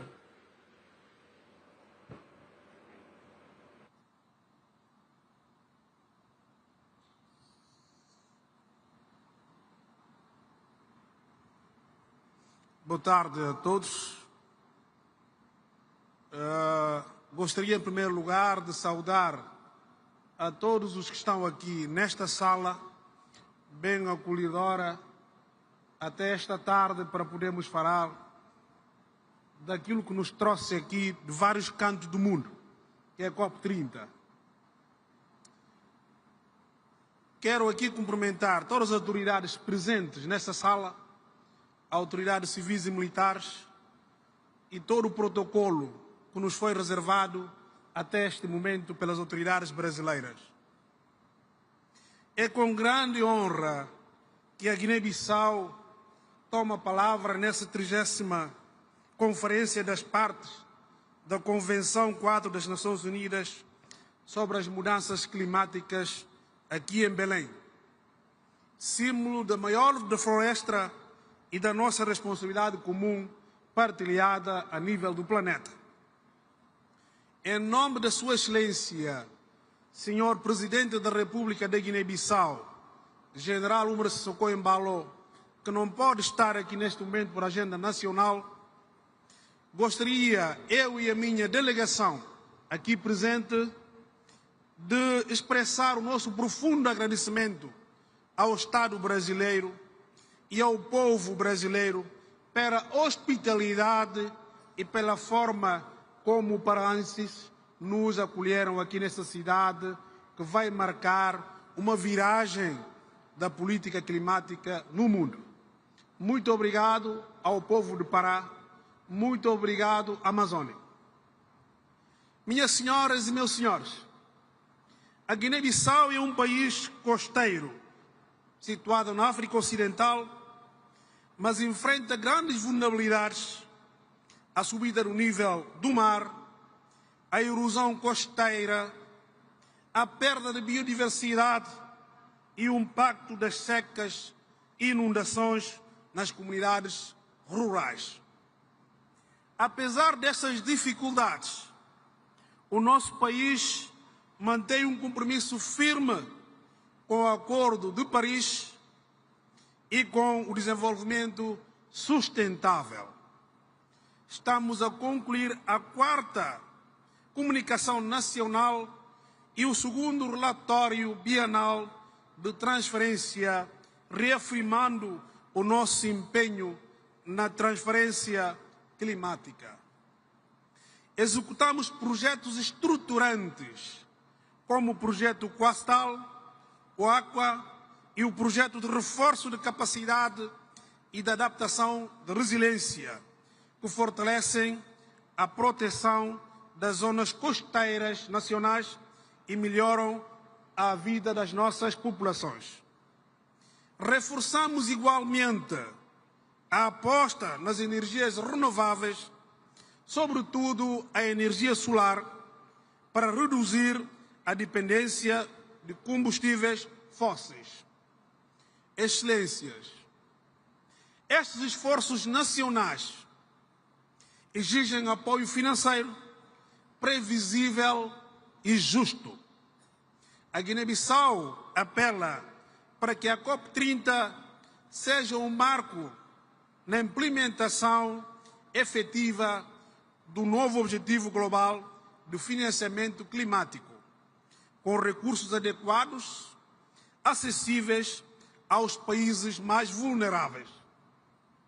Defendemos também o reconhecimento dos serviços ecossistêmicos prestados pelos nossos ecossistemas, florestas, mangás e zonas úmidas, verdadeiros pulmões de carbono do planeta. Acreditamos firmemente no papel da juventude e das mulheres como agentes centrais da ação climática e reafirmamos a nossa determinação em construir uma transição ecológica justa, inclusiva e solidária. Senhoras e senhores, que a COP30 em Belém, aqui no Pará, seja um ponto de viragem, um momento em que a comunidade internacional transforma promessas em ações concretas e a justiça climática seja uma realidade. Muito obrigado a todos.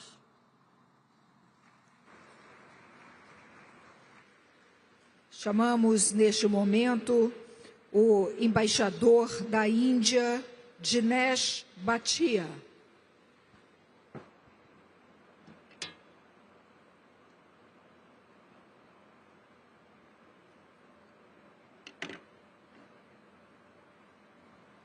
Namaskar, boa tarde. Let me begin by complimenting Brazil for hosting COP30, coinciding with the 10th anniversary of Paris Agreement, a crucial milestone. This is an opportunity to reflect on our response to the challenge of global warming. It is also an opportunity to celebrate the 33-year legacy of the Rio Summit, where the UNFCCC Convention Principles of Equity and Common but Differentiated Responsibilities and respective capabilities were adopted, laying the foundation for the international climate regime, including the Paris Agreement that continues to guide our collective action. Over the past decade, India has consistently striven to drive its development along a low-carbon pathway. Under the leadership of Prime Minister Shina Modi, India has steadily met its climate targets ahead of schedule. Between 2005 and 2020, we reduced the emission intensity of GDP by 36%, and this trend continues. Non-fossil power installed capacity now accounts for over 50% of our total installed capacity, enabling us to reach our revised NDC target 5 years ahead of schedule. India has not only conserved but also expanded its forests and tree cover, which now stands at 25.17% of the total geographical area, witnessing the third highest annual net gain, as per the FAO's Global Forest Resources Assessment 2025, creating an additional carbon sink of 2.29 billion tons of carbon dioxide, equivalent from 2005 to 2021. With around 200 gigawatt of renewable energy, India is now the world's third largest producer of renewable energy, while ambitious programs in solar, wind, green hydrogen, and biofuels are transforming its energy landscape. The International Solar Alliance, launched globally by India and France in 2015, now unites over 120 countries, promoting affordable solar energy and South-South collaboration. 10 years after the Paris Agreement, global ambition remains inadequate. Many nations' NDCs fall short, while developing countries continue to take decisive climate action. Developed countries that have disproportionately appropriated the global carbon budget must accelerate emission reductions and deliver the promised adequate and predictable support. Given the rapid depletion of the meager remaining carbon budget, developed countries must reach net zero much sooner than they have declared and invest substantially in reaching net negative emissions. While mitigation is important, it is equally important to focus attention on adaptation to address climate risk and vulnerabilities at the local level, more so in developing countries. For developing nations like India, access to affordable finance, technology, and capacity building is vital to implement ambitious NDCs. Equitable, predictable, and concessional climate finance remains the cornerstone for achieving global climate goals. On the occasion of COP30, India reaffirms its commitment to multilateralism and towards preserving and safeguarding the architecture of the Paris Agreement. built on the foundations of the Convention. As a firm believer in climate action, we stand ready to collaborate with all nations to implement solutions and transition to sustainability in ways that are ambitious, inclusive, fair, and equitable, based on the principles of CBDR, RC, and national circumstances, thereby ensuring that climate action uplifts communities globally, protects livelihoods, and honors the principles of justice and equity. India welcomes and supports Brazil's initiative in establishing the Tropical Forest Forever Facility, representing a significant step towards collective and sustained global action for the preservation of tropical forests. India is pleased to join the facility as an observer. Finally, together, let us ensure that the next decade of climate action is defined not only by targets, but by implementation, resilience, and shared responsibility based on mutual trust and fairness. Thank you, dhanyavad, namaskar, muito obrigado.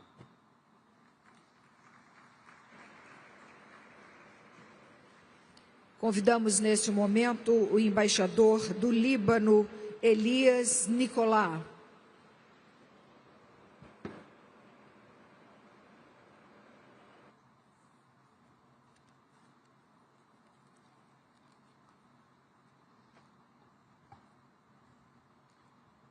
Mr. President, Luis Inácio Lula da Silva, Your Excellencies, distinguished delegates, ladies and gentlemen, on behalf of the President of the Republic of Lebanon, His Excellency General Joseph Aoun, allow me first to convey to the government and people of Brazil our sincere gratitude and deepest appreciation for hosting this important conference and for their continued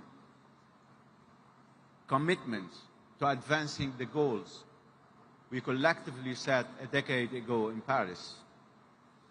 As we gather here in the heart of the Amazon, under the theme Delivering on Implementation, this COP marks an important milestone in our shared journey. It's a moment to move from promises to practice, from ambition to delivery. As our common challenges are getting more pressing, our credibility now depends on what we achieve together, on the actions we take, the systems we strengthen, and the trust we rebuild through tangible progress on the ground. Our summit today is a clear testimony that multilateralism is still standing and attuned to the necessity of scaling up the efforts towards the UN SDGs. Lebanon continues to face severe political, economic, social, and environmental challenges that have tested its resilience. Yet, despite these hardships, Lebanon has not wavered in its climate commitments. Over the past year, we finalized our newest national determined contribution, our National Adaptation Plan, and our long-term low-emission development strategy, a comprehensive policy package that aligns climate ambition with recovery and sustainable development.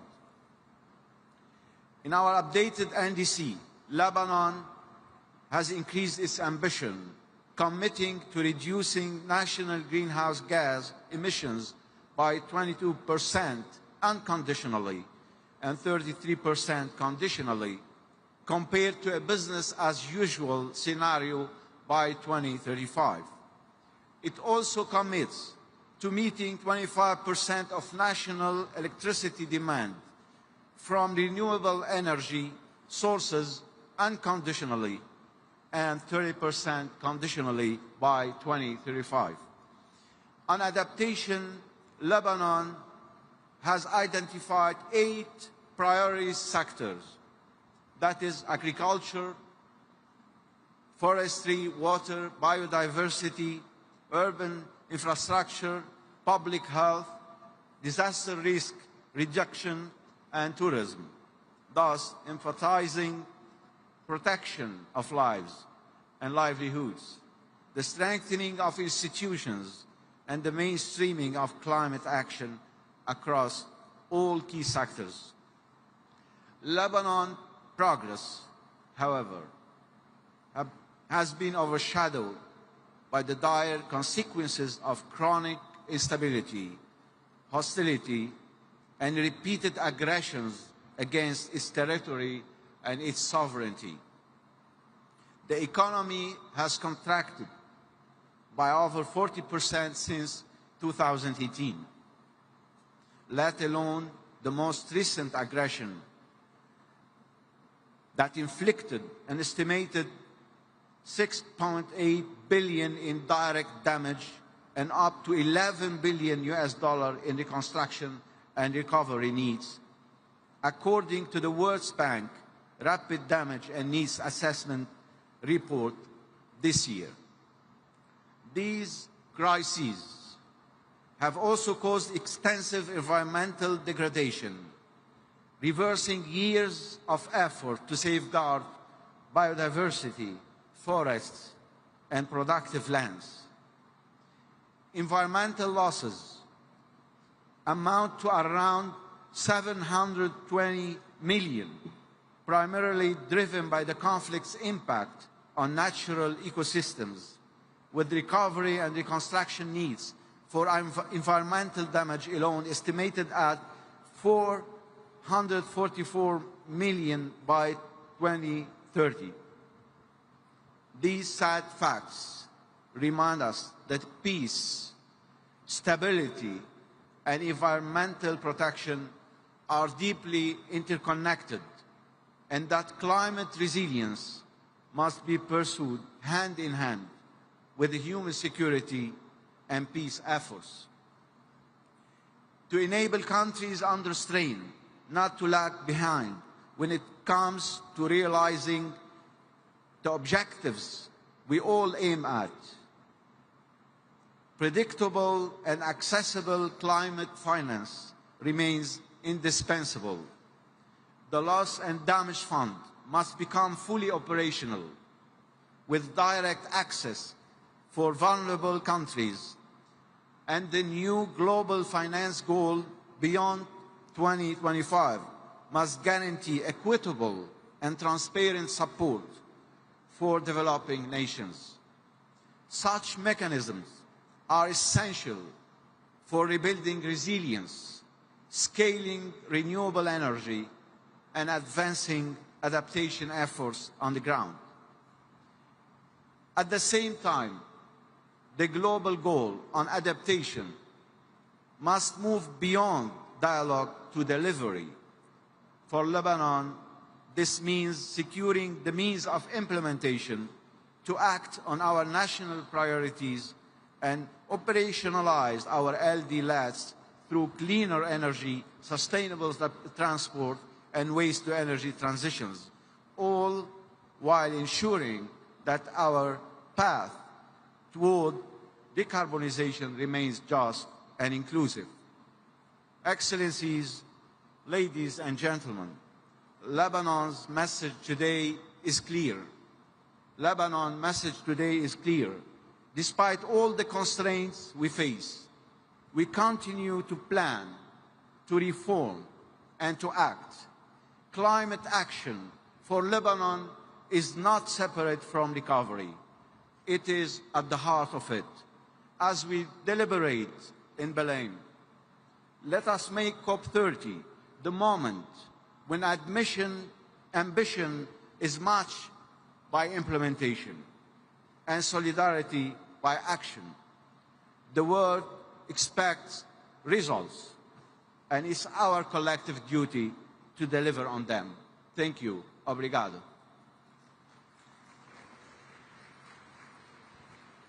Nesse momento, convidamos o representante do Panamá, embaixador Flávio Mendes.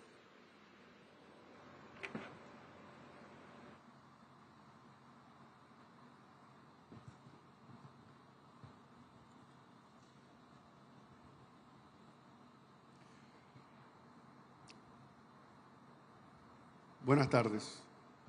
En reconocimiento del presidente de Panamá, José Raúl Mulino Quintero, hago un reconocimiento al gobierno de Brasil y a la Organización de Naciones Unidas por acogernos para hoy celebrar la conferencia de las Naciones Unidas para el Cambio Climático aquí en Belém do Pará, ciudad testigo de grandes logros multilaterales, como fue la adopción del Tratado Interamericano de 1994 para prevenir, sancionar y erradicar la violencia contra la mujer. Aprovechando que tuve la oportunidad en la infancia, por ser hijo de diplomáticos, de aprender el idioma portugués y luego estudios posteriores, me motiva a interpretar el discurso en portugués para poder compartir con la mayor fidelidad posible el mensaje del pueblo panameño al pueblo belenense y brasileño que nos ha acogido con tanta afección. Estamos vivendo tempos de grandes retos que convergem à aceleração da mudança do clima, a persistência da pobreza, a falta de oportunidade, o surgimento de riscos sanitários e tecnológicos de alcance global. Estes fenômenos transacionais, por natureza, nos obrigam a reconhecer que nenhum Estado, por si só, está em capacidade de dar resposta a estes retos.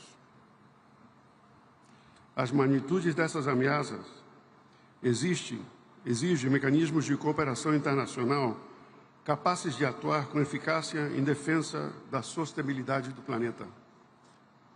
A natureza não espera. O Panamá também não. O Panamá atua com urgência e com coerência, unificando ciência, a política e o território.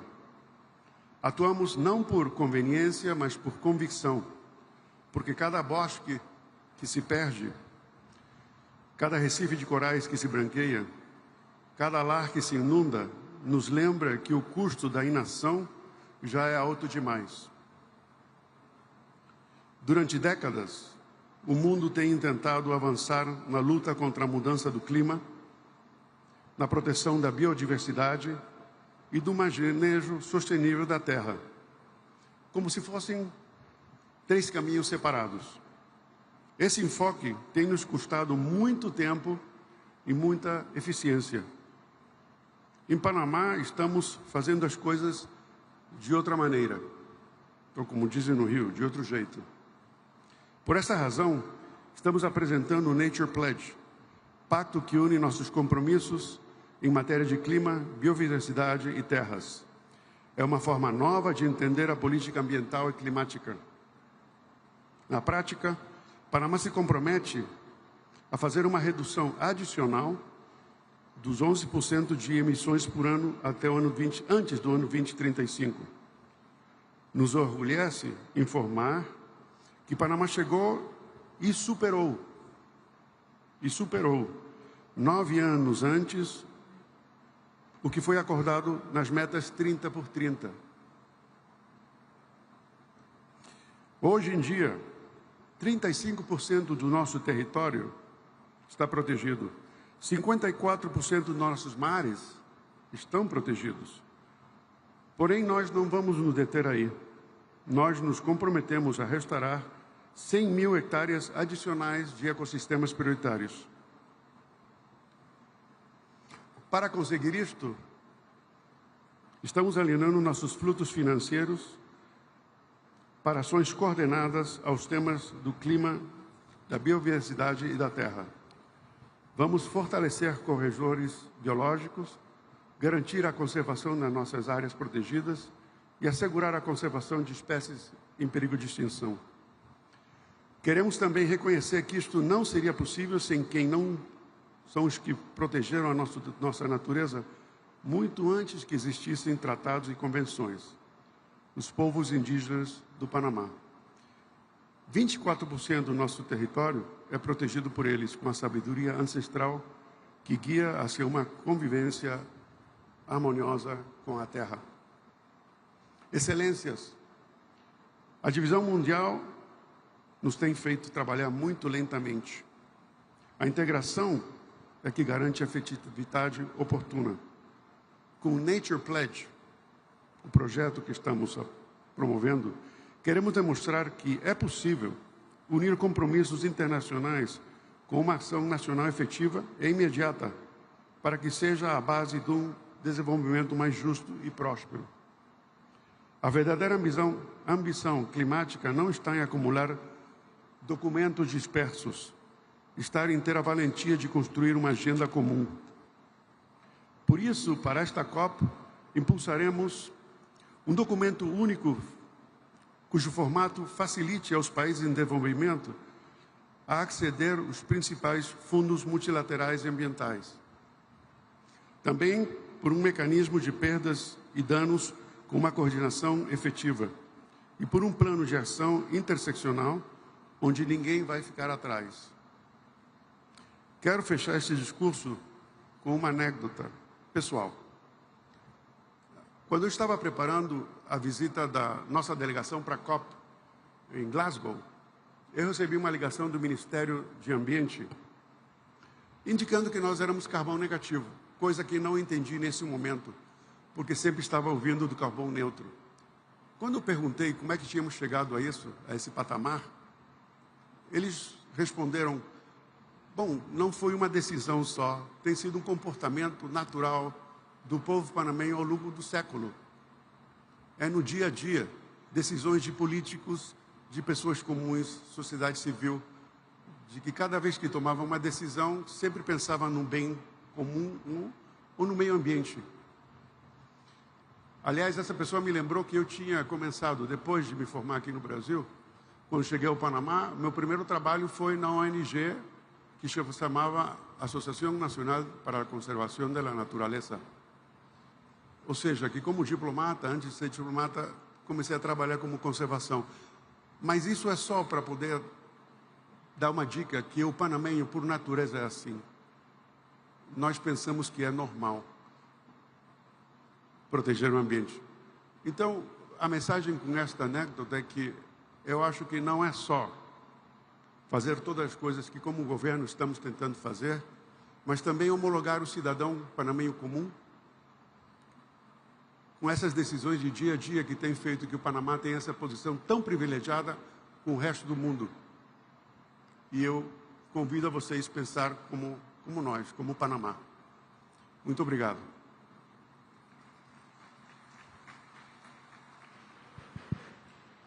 Convidamos agora representante da Polônia, o embaixador Andrzej Trzaskowski.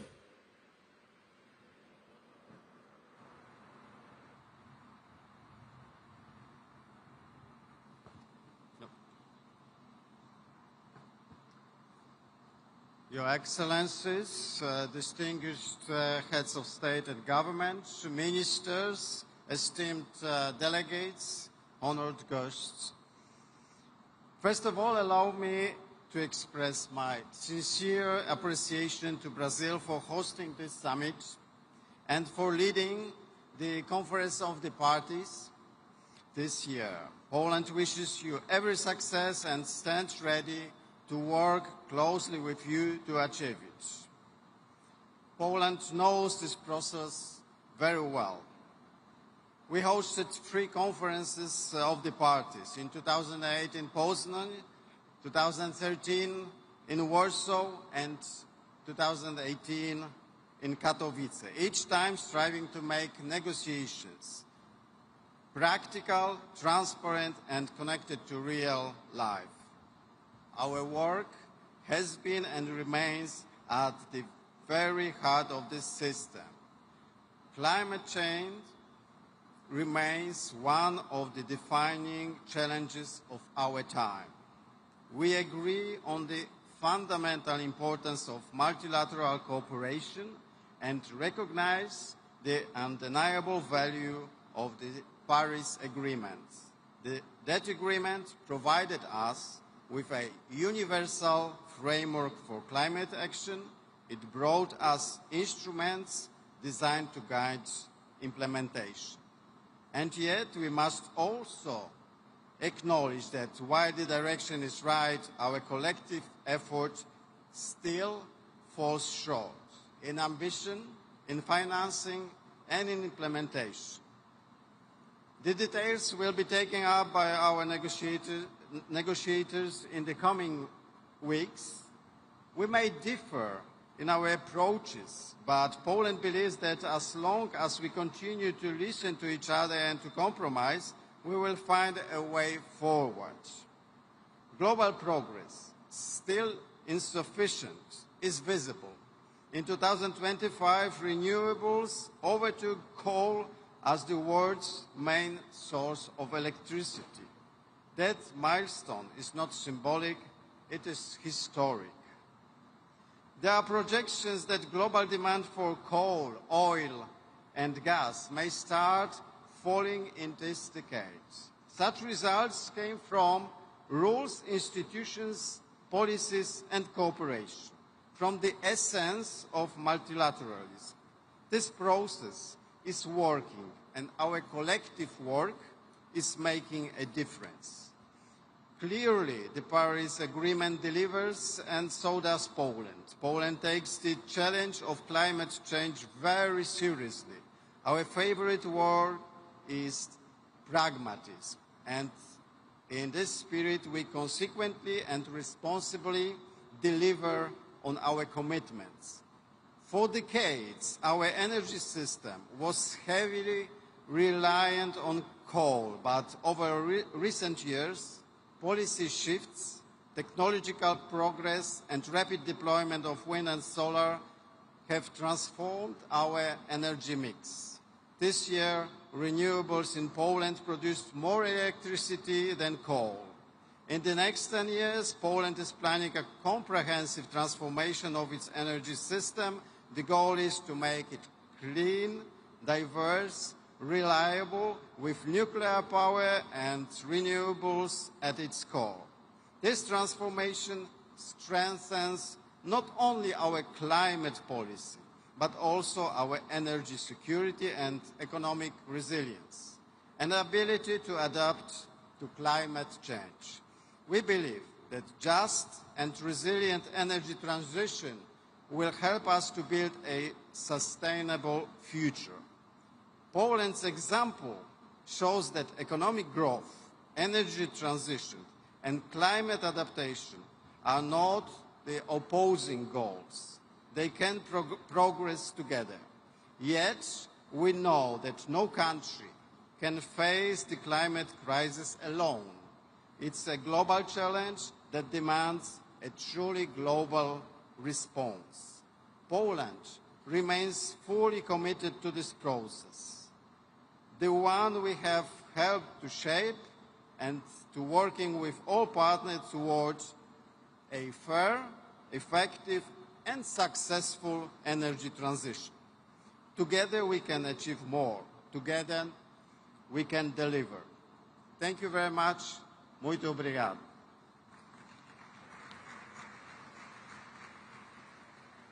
Convidamos agora representante da República da Coreia, o embaixador Yong-han Choi.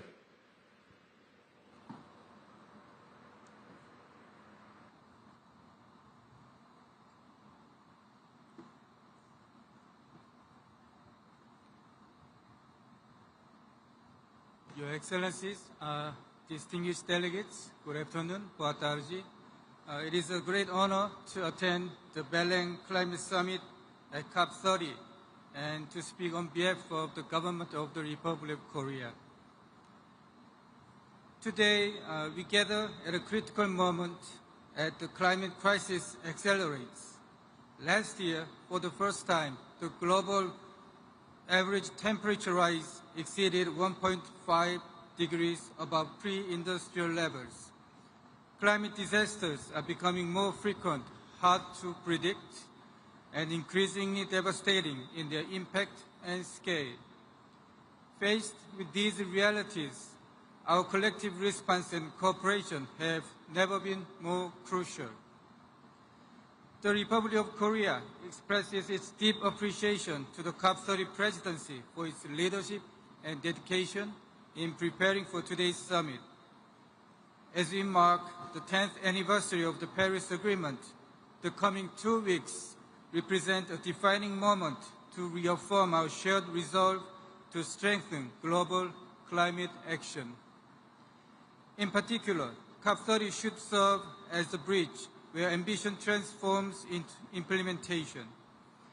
With the first global stocktake in 2023 and the submission of the first biennial transparency reports and 2035 nationally determined contributions this year, the Paris Agreement ambition cycle is now fully underway.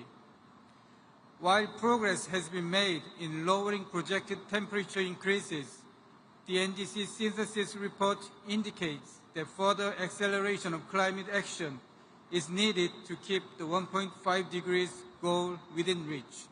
Therefore, at COP30, we must address both the ambition and implementation gaps and send a unified signal of determination to translate our pledges into concrete action.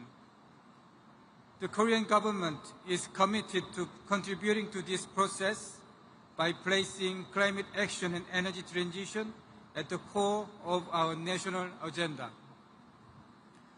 Korea remains steadfast in the implementation of our 2030 NDC, and at the same time, we are formulating an ambitious and implementable 2035 NDC and developing a mid to long-term emission reduction roadmap beyond 2035 as a forward-looking milestone toward carbon neutrality by 2050.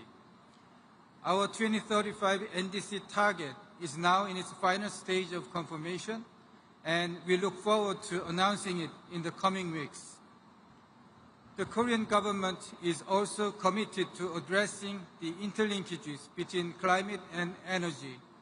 The establishment of the Ministry of Climate, Energy and Environment well reflects this mandate.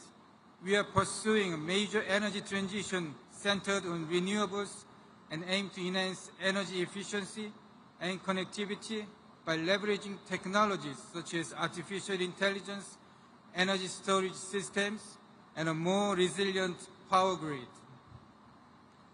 National action alone is not enough. Implementation must extend beyond borders.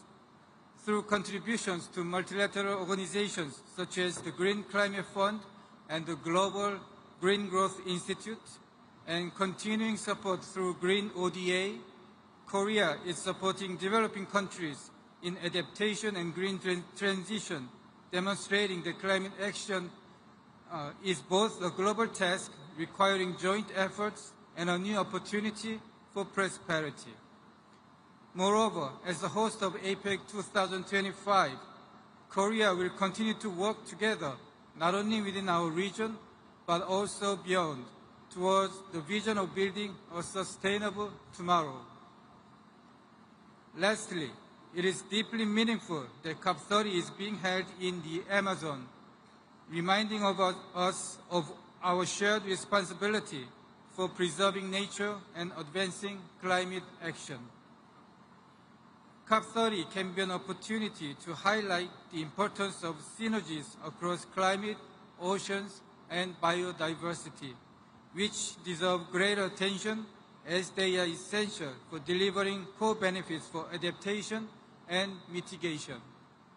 In particular, Korea will work towards advancing the ocean climate agenda by hosting the 4th United Nations Ocean Conference in 2028, together with Chile. We hope that Muchiraung, the spirit of solidarity and cooperation rooted in the indigenous traditions of Brazil, will bring us together to reinvigorate multilateralism. The Republic of Korea stands ready to work with all parties toward a successful COP30, one that will be remembered as the moment when ambition turned into implementation and confidence in multilateralism was renewed. Thank you very much. Muito obrigado. Convidamos agora representante da Sérvia, o embaixador Aleksandar Ristic.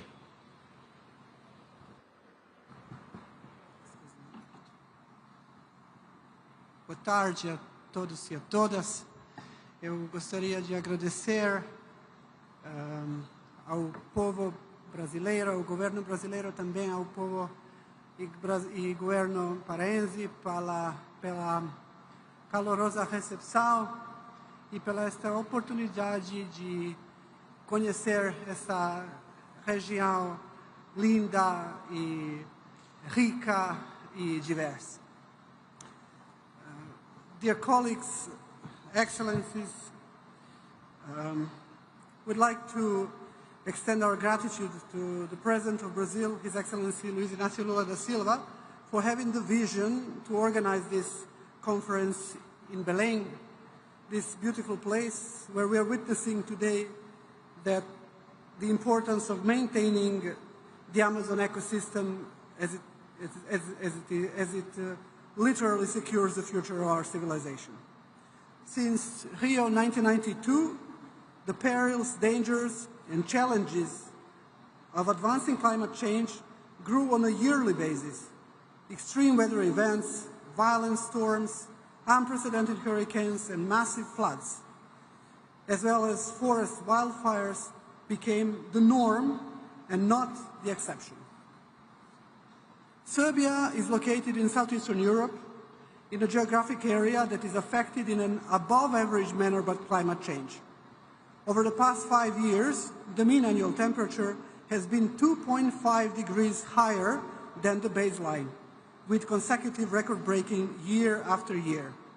Droughts, heat waves, floods, and extreme storms have intensified, causing over 10 billion euros in losses since year 2000, including 1 billion euros in the summer of 2024 alone, when 92% of our territory suffered from severe drought.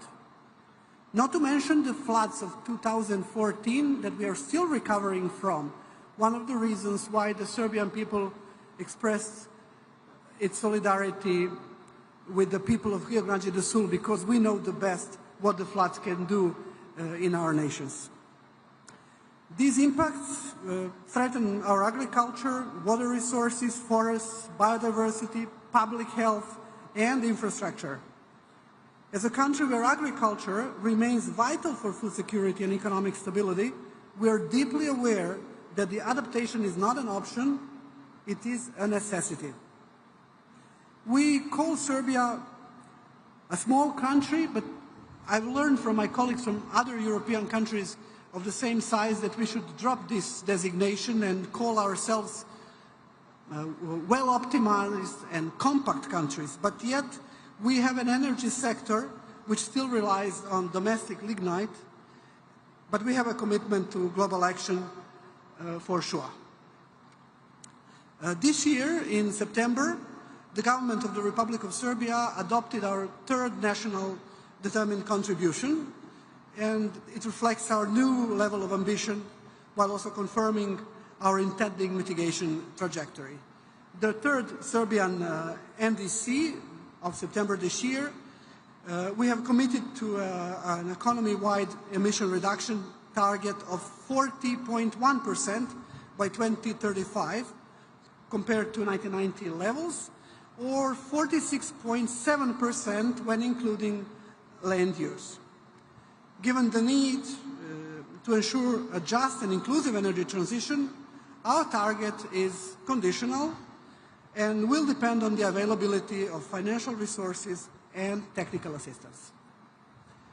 Our message today is clear. Despite our size and developing economy, Serbia stands firmly with the global community in pursuing a climate-resilient, low-carbon future, one that is fair, ambitious, and built on solidarity. I thank you very much. Muito obrigado.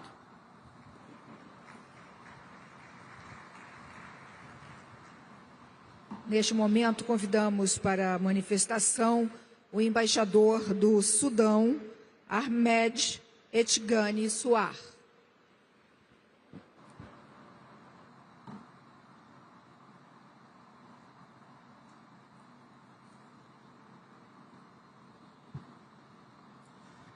بسم الله الرحمن الرحيم. السلام عليكم ورحمة الله وبركاته. فخامة السيد لويس إيناسيو لولا دا سيلفا رئيس جمهورية البرازيل الاتحادية، أصحاب الفخامة والمعالي، الرؤساء ورؤساء الحكومات، السيدات والسادة، السلام عليكم ورحمة الله وبركاته. يطيب لي باسم رئيس مجلس السيادة الفريق أول عبد الفتاح البرهان وحكومة وشعب السودان أن أعرب عن خالص الشكر والتقدير لحكومة وشعب البرازيل الصديق على كرم الاستضافة وحسن التنظيم لهذه القمة التاريخية التي تنعقد في قلب الأمازون، رمز التنوع البيئي وكنز الإنسانية المشترك. كما نثمن الجهود المخلصة التي تبذلها سكرتارية اتفاقية الأمم المتحدة الإطارية بشأن التغير المناخ وكافة الشركاء الدوليين الساعين إلى مستقبل أكثر أمناً واستدامة لكوكبنا. السيدات والسادة،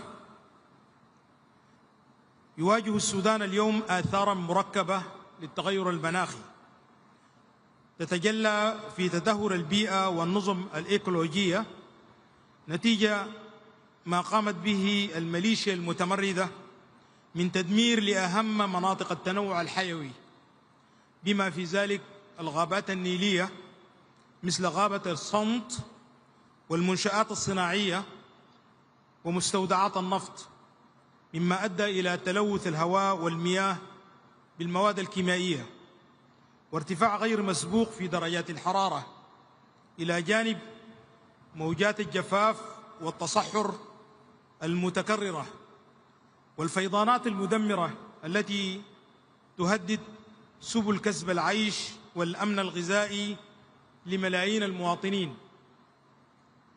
وليس خافيا أن التغير المناخ لم يعد قضية بيئية فحسب، بل أصبح قضية تنمية وحياة وكرامة وسيادة وطنية، إذ تؤدي التدخلات البشرية في الصراعات المسلحة التي تفاقم هشاشة الدول وتنزف مواردها. ومن هذا المنطلق يدعو السودان إلى مواقف دولية أكثر تضامناً وإنصافاً في مواجهة هذه التحديات، استناداً إلى مبادئ اتفاق باريس للمناخ ومبدأ المسؤوليات المشتركة وتحقيق العدالة في التنمية والتحول الأخضر. السيدات والسادة، رغم الظروف الاستثنائية التي تمر بها بلادنا، فإن السودان يواصل التزامه الثابت بأهداف اتفاقية المناخ ويسعى بجدية إلى تنفيذ خططه الوطنية الرامية إلى معالجة آثار التغير المناخي في قطاعات الزراعة والطاقة والمياه من خلال التحول نحو الطاقة المتجددة والنظيفة وإعادة تأهيل الغابات واستزراعها وتطوير أساليب الإنتاج الزراعي لتعزيز الأمن الغذائي ضمن مسار إعادة الإعمار والتعافي الوطني وتحقيق أهداف التنمية المستدامة. إن السودان وهو عضو فاعل في المجموعة الأفريقية ومجموعة ال77 والصين التي يؤكد دعمه لمواقفهما المشتركة، يدعو الدول المتقدمة إلى الوفاء بتعهداتها الدولية المتعلقة بالتمويل المناخي ونقل التكنولوجيا وبناء القدرات. فجهود الدول النامية ستظل محدودة دون دعم عادل ومستدام يضمن قدرتها على التكيف والتحول نحو تنمية منخفضة الكربون.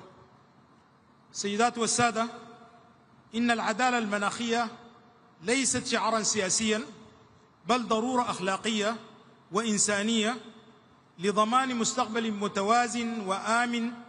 ومن هنا يجدد السودان دعوته إلى تفعيل صندوق وآلية الخسائر والأضرار التي أقرتها قمة شرم الشيخ وتوفير التمويل الكافي لتنفيذها. فالقارة الأفريقية رغم مساهمتها المحدودة في الانبعاثات العالمية تتحمل العبء الأكبر من تداعيات التغير المناخي الأمر الذي يجعل تحقيق العدالة البيئية شرطاً أساسياً للسلام والاستقرار والتنمية في عالمنا. إن اجتماعنا اليوم في البرازيل، الدولة الرائدة في التنمية الزراعية وحماية البيئة، يمثل فرصة تاريخية لتعزيز التعاون بين دول العالم لبناء اقتصاد أخضر شامل وعادل. ومن هذا الإطار يدعو السودان إلى إقامة شراكات استثمارية فعالة في مجال الزراعة المستدامة وإدارة الغابات والطاقة النظيفة والمياه والمعادن الحيوية، لتكون هذه القطاعات ركيزة للحلول لا ضحية للأزمات. إن السودان وهو يسعى لتجاوز التحديات الراهنة وبناء مستقبل أفضل لأبنائه، يحمل هذه القمة رسالة أمل وشراكة، ويدعو الجميع إلى الوقوف والتأمل في هذه الصراعات وتعزيز الدور الإيجابي من أجل إحلال السلام الدائم والتنمية الشاملة من أجل كوكب آمن ومستقبل مزدهر للبشرية جمعاء. شكرا جزيلا، والسلام عليكم ورحمة الله وبركاته.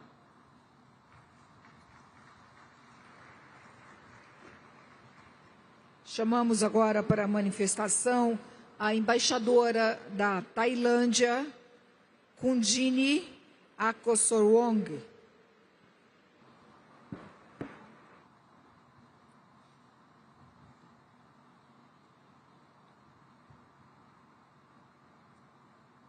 Mr. President, Excellencies, distinguished delegates, ladies and gentlemen, since becoming a party to the Paris Agreement in 2016, Thailand has translated its commitment and obligation into concrete policies and actions and has continuously raised our bold ambition.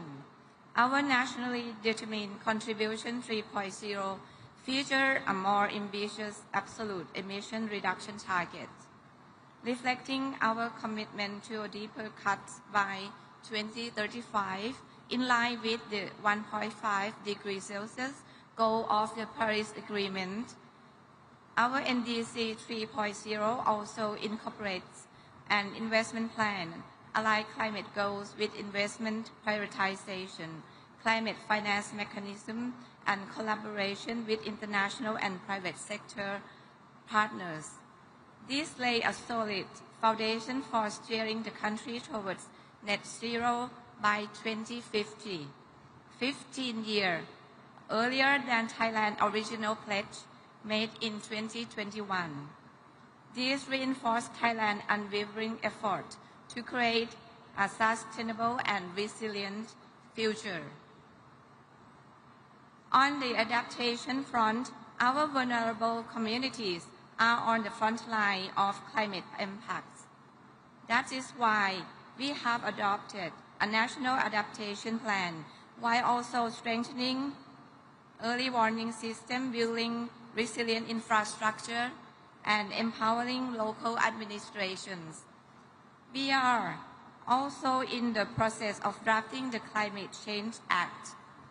This legislation is designed as a comprehensive and balanced framework to fulfill Thailand's international climate commitment to foster a rapid transformation toward a low-carbon, climate-resilient economy and society, encompassing both mitigation and adaptation obligations, while providing adequate support to all sectors. Excellencies, distinguished delegates, at COP30, our work toward Baku to BELEM roadmap to realize the goal of both $300 billion annually and $1.3 trillion by 2035 will be critical. We are also eager to see all parties agree on indicators that will effectively track progress made under the Global Goal of Adaptation framework. Our expectation also includes the establishment of clear guidelines on the implementation of the fund for responding to loss and damage, especially on the disbursement of funds annually by 2035 and on accessing the fund. Excellencies, our collective effort, or the so-called multi-round, should not be taken for granted. Our efforts here in BELEM will not only mark a milestone in climate negotiations, but also act as a trigger point for more inclusive action on climate mitigation and adaptation. Let us work together towards this goal. Muito obrigada. Thank you.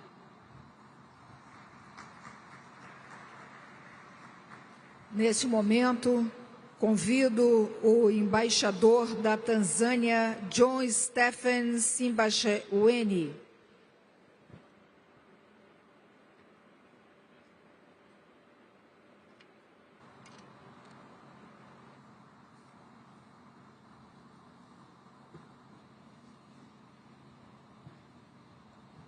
Your Excellencies, distinguished delegates, ladies and gentlemen, on behalf of the government and the people of the United Republic of Tanzania, I extend our heartfelt appreciation to the government and the people of Brazil for their warm hospitality and the excellent arrangement for COP30. We commend Brazil's leadership in advancing global climate action, particularly through nature-based solutions and the sustainable forest management in the Amazon, an inspiration for all of us striving to balance development with environmental stewardship. Excellencies, we meet at a decisive moment after more than 30 years of the UNFCCC and a decade of the Paris Agreement. Climate change is no longer a distant threat. It is our daily reality.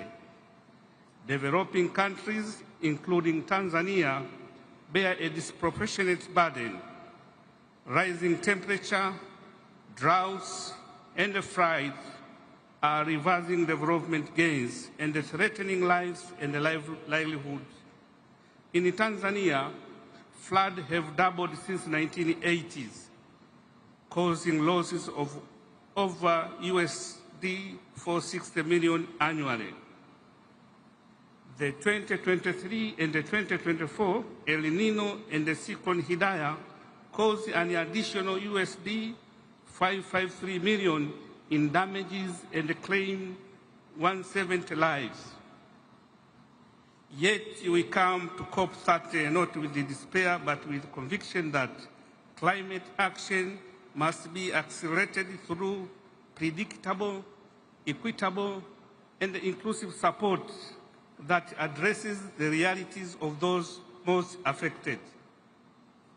Excellencies, Africa is already accelerating climate action. Under Tanzania's Development Vision 2050, our agenda, inclusive climate action for the resilience and a sustainable future, places environment integrity and climate resilience at the heart of our growth. Over 70% of Tanzania depend directly on land, water, and the forests. For us, climate resilience means food security, clean water, and safety in our communities. We implementing bold measures by integrating climate priorities into national policies, including the National Environmental Policy of 2021, the Blue Economy Policy of 2024, NDC 3 for the period of 2025 to 2035, and the National Adaptation Plan. We have also established the National Carbon Monitoring Center to enhance transparency and the capacity in carbon trading. Excellencies, as chair of the African Group of Negotiators, Tanzania works with all African parties and the African Union to ensure our collective voice is heard. However, progress remains constrained by limited access to predictable and grant-based finance, technology, and capacity.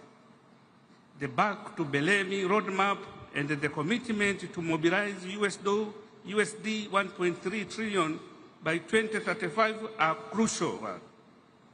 We call for the agreed USD 300 billion annually by 2035 to be delivered in line with the principles of the Convention and the Paris Agreement. Excellencies, Tanzania NDC 3 alone require USD 48.6 billion to achieve its goal. We urge our partners to move from pledges to disbursement and from bureaucracy to delivery so that ambition translates into real action on the ground.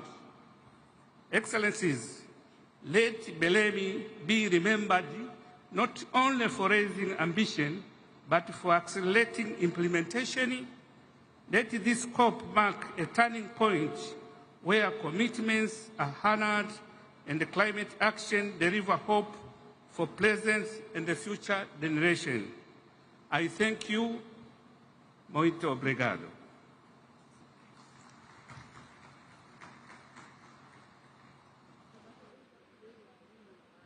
Neste momento, convido o embaixador da Albânia, Gentil Bendo.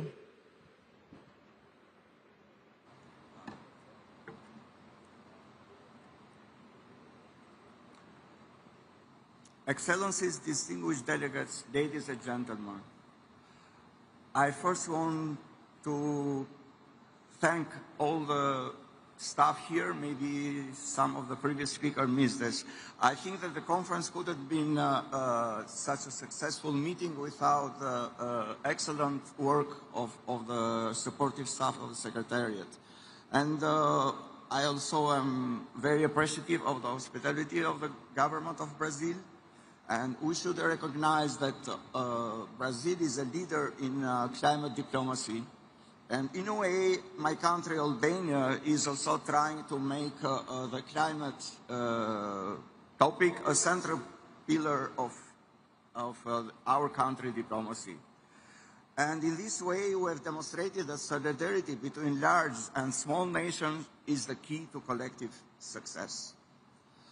Albania was among the countries that co-sponsored and supported the Vanuatu resolution in the United Nations General Assembly, an act reaffirming the importance of advisory opinion of the International Court of Justice on the obligation of states concerning climate change and this turning point of the international law which can guide to global policy towards a fair and accountable climate order. We believe that climate justice is inseparable from social justice, and small nations can have a big impact when they speak with a voice of fairness and principle. Albania remains fully committed to a just energy transition, strengthening its base of renewable energy, which today amounts for over 95% of national electricity generation, an achievement that places our country among the regional leaders in clean energy. Climate change is no longer a distant threat. It's a daily reality affecting the lives of our citizens, from the coast of Adriatic to our fertile valleys and mountains. This is why Albania is implementing national strategies for climate adaptation, strengthening water management, biodiversity protection, and civil protection to confront natural disaster.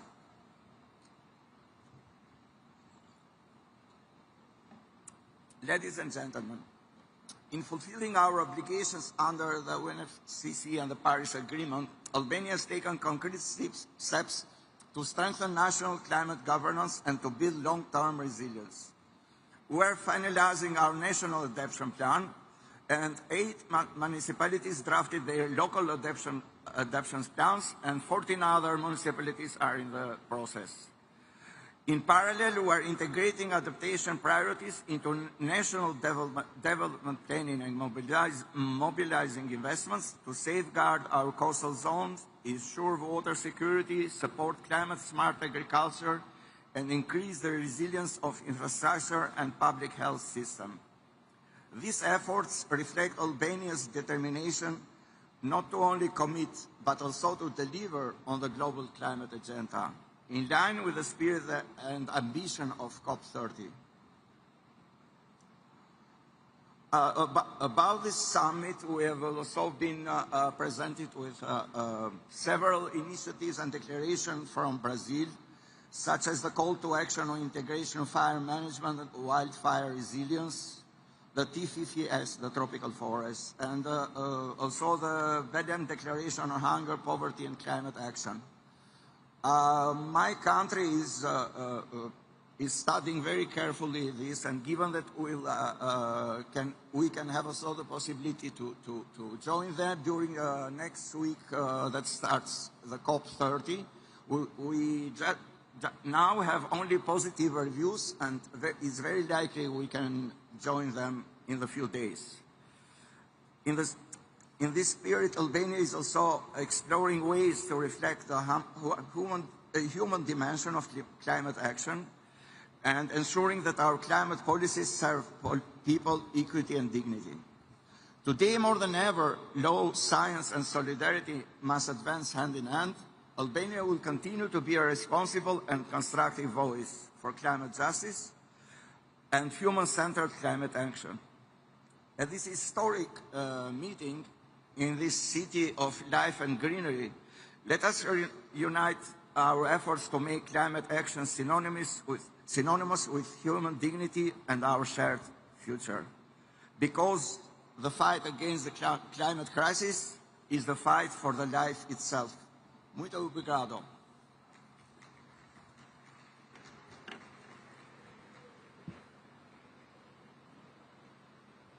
Convido, nesse momento, para a manifestação o representante da República Dominicana, vice-presidente executivo do Conselho Nacional para a Mudança do Clima e Mecanismo de Desenvolvimento Limpo, Maximiliano Puig.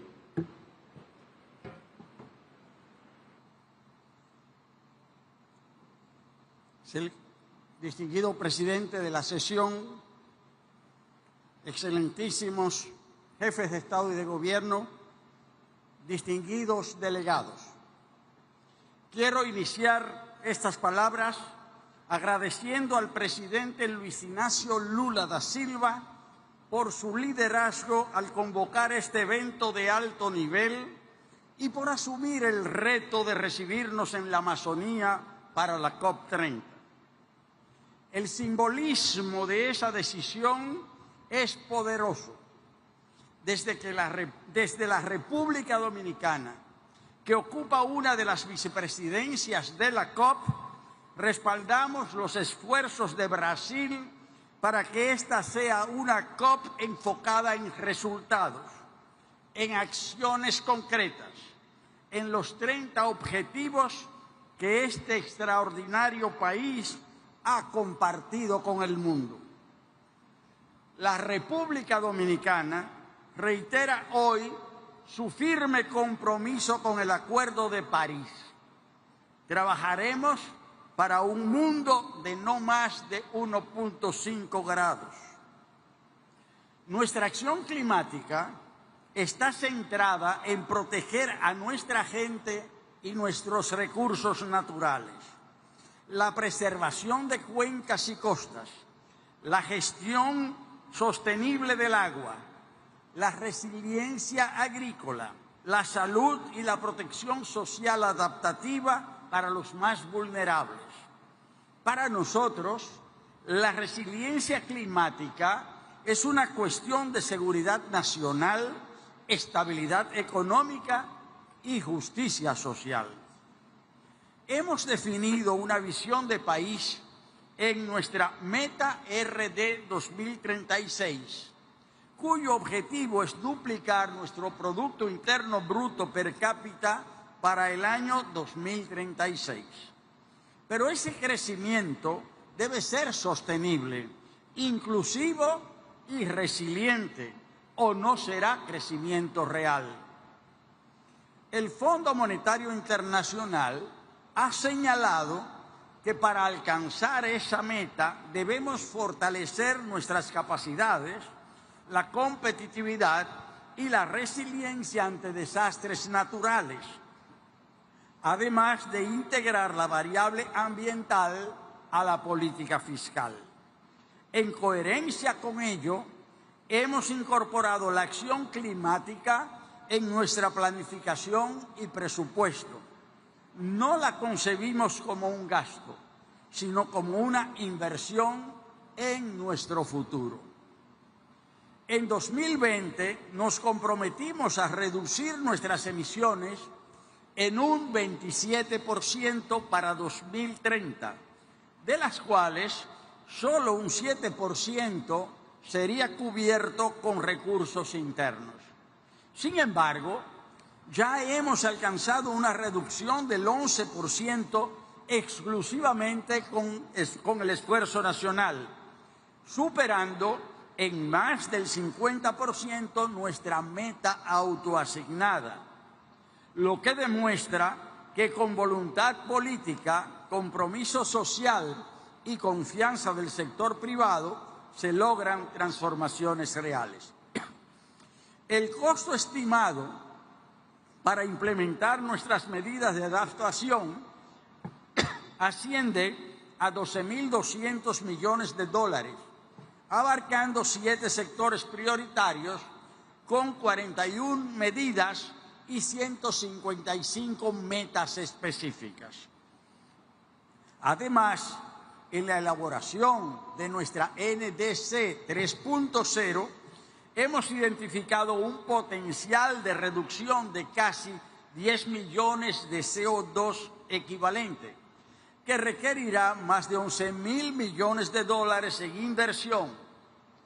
Podemos movilizar recursos internos, pero necesitamos acompañamiento y cooperación internacional. Cada dólar invertido en acción climática en un país en desarrollo no solo reduce emisiones, salva vidas, estabiliza economías, impulsa la innovación y construye prosperidad compartida. Este es un momento crucial. El liderazgo, la solidaridad y el compromiso deben traducirse en decisiones concretas. La República Dominicana está lista para contribuir a ese gran mutirao global, como ha llamado el presidente Lula, al gran esfuerzo colectivo que tenemos por delante. Muchas gracias.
Neste momento, convidamos para a manifestação o secretário-geral da Organização dos Estados Ibero-Americanos, Mariano Jaboneiro.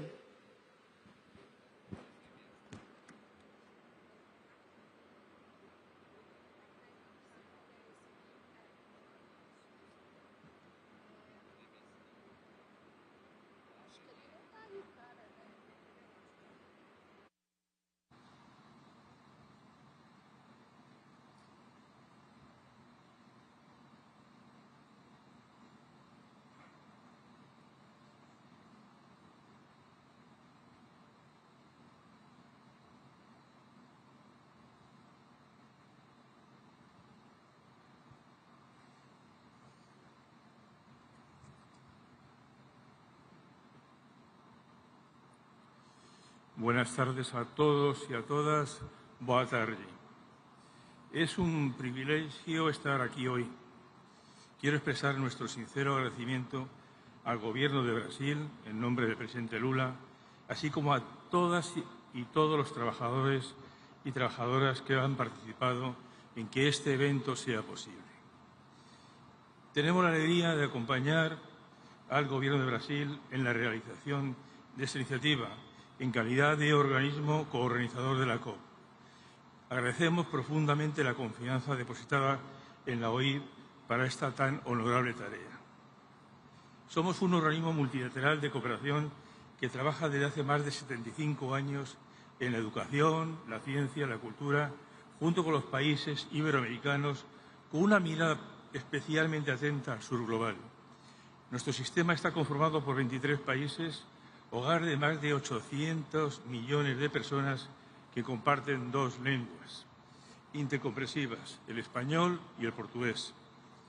La decisión de traer la COP a la Amazonía brasileña ha sido, en nuestro entender, tan acertada como necesaria.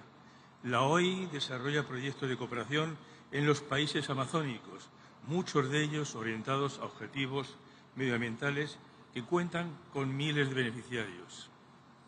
Intervengo en Belén para reafirmar una convicción sencilla. La transición energética, para ser duradera, debe ser justa. Y solo será justa si los países del sur global son escuchados protegiendo a quienes más se exponen, reforzando la seguridad energética y ampliando las oportunidades para todos. El presidente Lula ha señalado algunos ejes centrales que compartimos. En primer lugar, hablar de mutirao global, lo que implica decidir con los territorios, coordinar con los gobiernos, sectores académicos y productivos y mantener la integridad y la transparencia entre metas, presupuestos y resultados. Cuando hablamos de la verdad, reconocemos el papel de la ciencia, afirmar que, más allá de coyunturas u opiniones políticas, debemos invertir en la investigación sin ninguna excusa. Al hablar de implementación, el presidente recordó ayer la desconexión entre los salones diplomáticos y la vida real.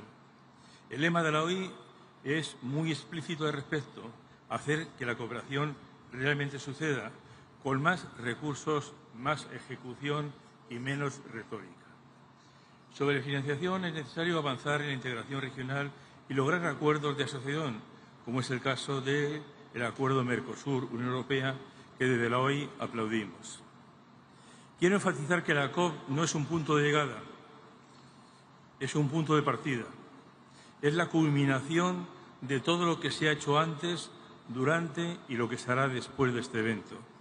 Y un gran proyecto de futuro que nos une y al cual la OI siempre acompañará, como hace en esta ocasión, haciendo sostenible a través de la educación, la cultura y la ciencia que, insisto, son lo que le harán sostenibles. Sabemos que la materialización de esta agenda no será alcanzada por solo los gobiernos. Es imprescindible contar con todos y con todas.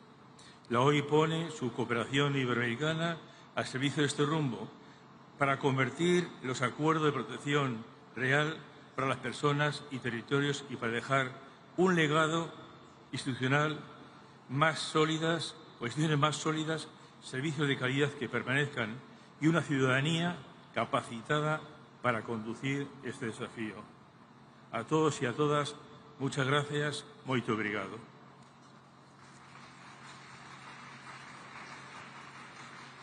Neste momento, convidamos para a manifestação a subsecretária-geral da ONU e diretora executiva da ONU Habitat, Ana Cláudia Rosbach.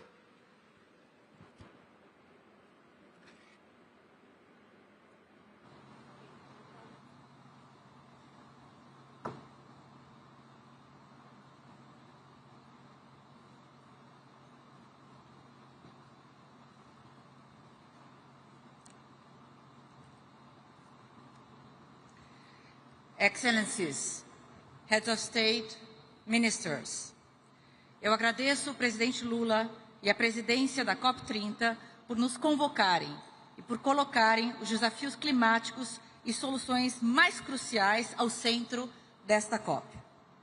Excellencies, the global housing and climate crisis are intertwined. More than 2.8 billion lack access to adequate housing. 1 in 3 urban residents in the Global South live in informal settlements. Their growth is partially driven by climate displacement. Informal settlement communities are amongst the most exposed to climate impacts. Cities are also responsible for over 70% of global greenhouse gas emissions. The housing and building sector account for over 30% of the emissions. Thousands of cities and regions are already taking comprehensive climate action, yet they receive less than 10% of climate finance. This is not just a funding gap, it is a justice gap and a missed opportunity for transformative action. Our analysis of the new and updated NDCs shows that national governments increasingly recognize the importance of urban and multi-level action. The share of NDCs strongly integrating urban content has almost doubled. 3/4 of NDCs clearly describe sector-specific climate responses in urban areas, making a shift from planning to delivery. Recognition of housing and informal settlements remains limited, but it is growing, with approximately 1/3 of NDCs mentioning housing and informal settlements-related climate action. Since COP27, we have co-hosted ministerial meetings on urbanization and climate change to facilitate multi-level climate action to keep the goals of the Paris Agreement alive. UN Habitat supports countries in strengthening the urban content of their NDCs, in developing national and city-level plans that integrate urban solutions. And we support cities in accessing climate finance and implementing of tailored climate action. Such finance needs to increasingly reach the most vulnerable, especially informal settlements. Local leaders met in Rio earlier this week. They are committed to driving climate action in partnership with national governments. I invite you to next week's ministerial meeting on urbanization and climate change, which will further advance concrete multi-level climate action. Local climate action will also be key to the 13th World Urban Forum on the theme of Housing the World, Safe and Resilient Cities and Communities in Baku, Azerbaijan next year.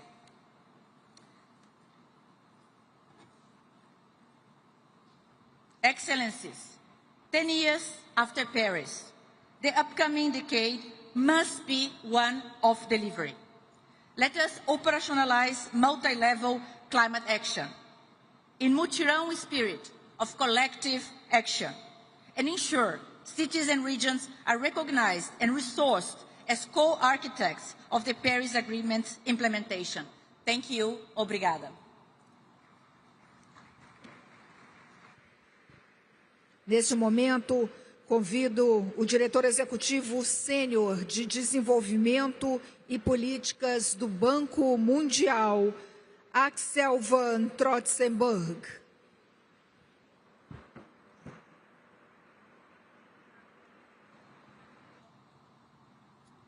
Excellencies, good afternoon.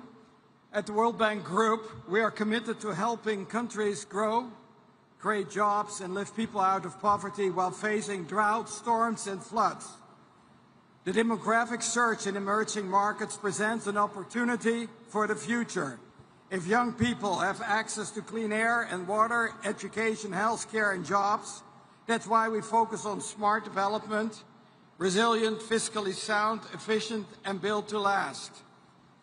Last year, 48% of World Bank Group financing across sectors from education to waste management, agriculture to transport realized climate co-benefits exceeding expectations. To put the 48% in perspective, climate finance was about $50 billion of the World Bank. That's about double the amount compared to 5 years ago. Investments to make countries and communities more resilient comprise 43% of the public sector portfolio, and that's up from a third 2 years ago. Of our IDA financing for low-income countries, 53% are directly supporting adaptation investment, i.e. building resilient communities, companies, and economic assets. On IDA 21, we have started implementing. There are clear commitments taken on climate financing. We have committed ourselves to provide at least 45% of climate financing of the IDA commitments, and half of it will be in the adaptation area.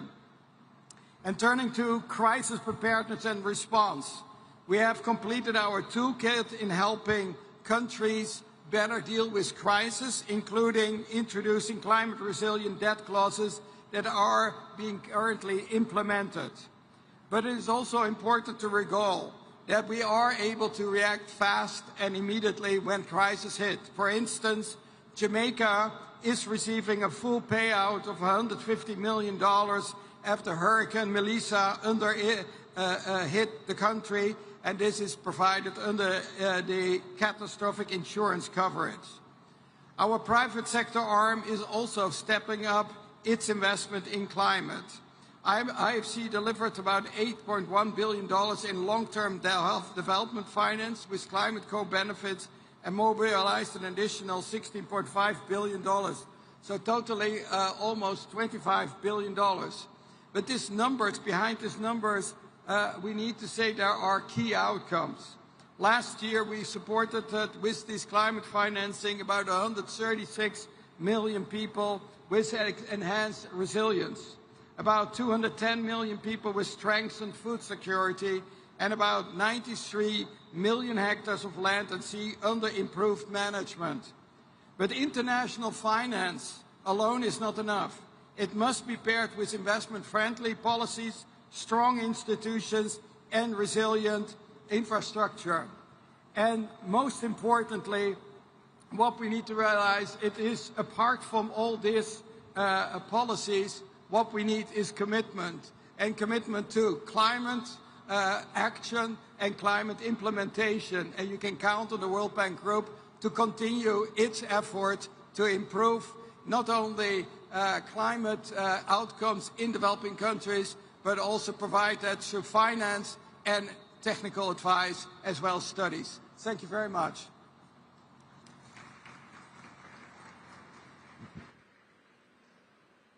Convidamos agora a diretora-geral da Organização Mundial do Comércio, Ngozi Okonjo-Iweala.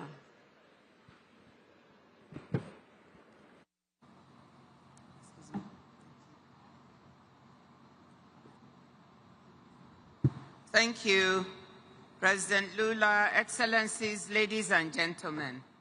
Let me start by thanking you for inviting us to join you here on the edge of the Amazon. Trade is often thought of in terms of goods, services, and markets. But trade is fundamentally about people's lives and livelihoods and about the planet. Trade and the multilateral trading system are part of the climate solution. While there is an asymmetry of perception in which negatives like transport-related emissions tend to loom larger in people's minds, trade is a net positive for the climate. Since Glasgow, trade has risen in prominence on the climate agenda, and I thank our partners for organizing COP Trade Days. We take note of the launch of the Integrated Forum on Climate Change and Trade and look forward to seeing if and how our members take it forward, because the world cannot succeed at fighting climate change without trade. First, not every country can manufacture all the low-carbon technologies needed to make the transition. And even those that can need to import critical minerals and other inputs that are central to low or zero emissions technologies. Trade is essential for production and deployment. The specialization, scale, and competition that comes with trade drive down the cost of green technology, so much so that they now routinely undercut fossil energy. Second, although many countries' nationally determined contributions have typically overlooked trade, this may be changing. At COP28, the WTO launched a menu of trade policy tools to turbocharge climate action, such as appropriate tariff policies that incentivize the import of new or zero carbon emissions goods and services over higher emissions products, or using the roughly $13 trillion in annual public procurement spending to create new markets for green goods and services. And we are seeing good examples, like Fiji's duty-free imports for renewable energy equipment, or Japan's rules requiring the procurement of materials with a low environmental impact. Further, as governments implement trade facilitating measures, border wait times are falling, and with them the emissions from idling trucks. Third, and as I mentioned in the session on oceans and forests, harmful subsidies should be part of the trade and climate conversation. The WTO agreement on harmful fisheries subsidies just entered into force, and I want to compliment WTO members for doing this. Cutting $22 billion of harmful fisheries subsidies that encourage illegal, unreported, and unregulated fishing of our high seas delivers SDG 14.6 and will free up resources that could be redirected to the green transition. Reforming harmful fossil fuel subsidies and trade-distorting agricultural support would have even greater impact.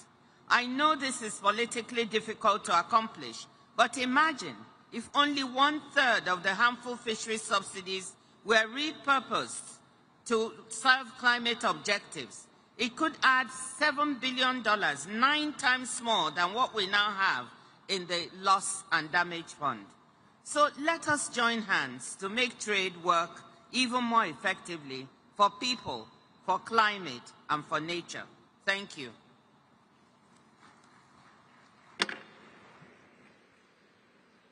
Nesse momento, convidamos o senhor Nandi-Ndaitwah, que aqui representa o diretor executivo da Agência Internacional de Energia.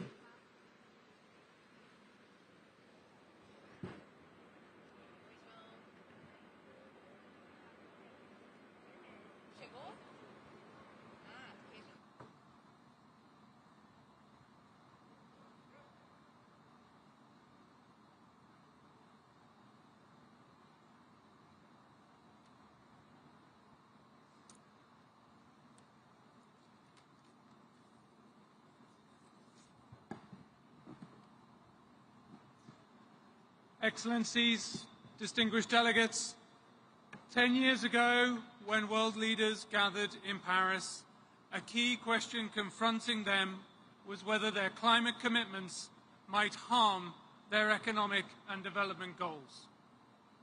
10 years later, today, here in BELEM, the data shows that this is absolutely not the case. 10 years ago, global energy investment was around $2 trillion. 1 trillion of that was in fossil fuels, and 1 trillion of that was in clean energy. 1 to 1. 10 years later, today, fossil fuel investment is still $1 trillion, but clean energy investment is no longer $1 trillion, but now exceeds $2 trillion. The ratio has now moved to 2 to 1.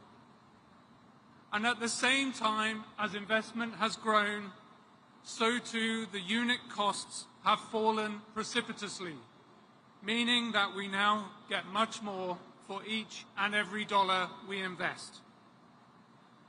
And again, more than that, we now see that we have also created more than 10 million new clean energy jobs over that period. But we also know that much more must be done. Global improvements in electricity access, for example, have stalled. The number of people without access to clean cooking facilities, that number is actually growing today. The situation is getting worse, not better. And as we know, energy sector CO2 emissions continue to rise. So in this context, praise to Brazil for its focus on implementation at COP30. The International Energy Agency has been honored to co-chair a series of energy transition dialogues this year with the COP30 presidency, and we bring from those dialogues 3 concrete priorities into COP30. First, boost investment in electricity grids urgently. In 2024, 700 gigawatts of renewables were added globally. And yet, despite this, emissions still grew by around 1%. And another 1,700 gigawatts of renewables are still awaiting connections to the grid. And if those 1,700 gigawatts had also been connected in 2024, rather than seeing an increase in emissions in that year, we would have seen a decrease in emissions. They would have gone down and not up. Second, the IEA has been honored to support Brazil in the development of its BELEM 4X pledge on sustainable fuels. Scaling up sustainable fuels in line with this pledge can complement electrification and energy efficiency, supporting transition and energy diversification. We see this pledge as a positive rallying call in this important area that needs further action. Third and last, we must ensure that the benefits of energy transition are felt much more widely than they are today. More energy investment must flow into emerging and developing economies. Only 2% of clean energy investment today is in Africa. Only 2%. And more must also be done to overcome the tragic fact that 1/4 of the global population still cooks with traditional toxic fuels that link to 2.7 million premature deaths each year.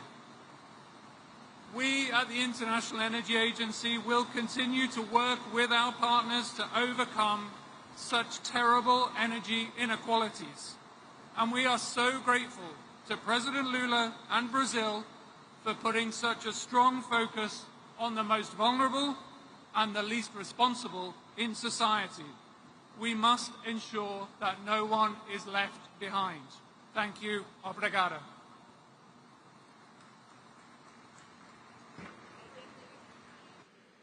Convidamos agora o assessor especial da presidência do Banco Interamericano de Desenvolvimento, Avinash Persaud.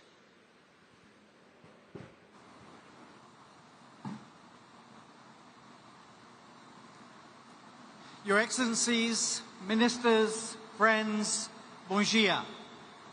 I speak to you on behalf of Ilan Goldfein, President of the Inter-American Development Bank. We are proud to be the current chair of climate heads of the multilateral development banks. The MDBs have been acting in recent years as a system, and I can report to you, pleased to report to you, that that system is strong and stronger than ever before. Last year, the multilateral development banks delivered a record $118 billion mobilized and invested directly to low and middle-income countries on climate action. Within that figure, the proportion, the amount for resilience and adaptation has doubled since 2019. We want to do more. We're on track to do more. But we recognize that, especially for vulnerable countries, more debt, however low cost it is, however long-term it is a challenge. And so we're also expanding debt swaps, the ability for countries to release funds for resilience without increasing debt. We will be launching here a new initiative at COP, a first multi-guarantor debt swap facility to enable us to expand the size and amount of those debt swaps. We are also expanding the amount of pause clauses in debt to make debt more shock absorbing. We recognize the importance of investing in resilient public infrastructure, but we're also prioritizing ways to catalyze the private sector to mobilize that money into national development priorities. We know that the billions to trillions has so far been elusive, and we propose some new instruments here at COP, Reinvest Plus, where the multilateral development banks may act as a bridge between those with the money and the capital internationally, but without the risk appetite, and with those locally, with experience of navigating local conditions, but without the money. We can act as a bridge to catalyze and get us from the billions to trillions. We're also launching Kolabara, because we need not just debt, but we also need equity. And here in BELEM, at the doorstep of the Amazon, we are scaling up our Amazonia Forever, an umbrella of holistic programs, because we know that we cannot stop deforestation unless we're also building resilient livelihoods. Here in BELEM, vision can become reality.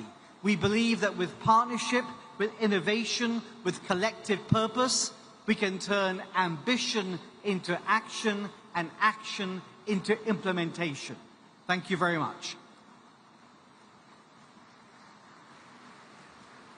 Neste momento, convidamos para ouvir a manifestação do senhor Pablo Gentili, que aqui representa a presidência executiva da Corporação Andina de Fomento.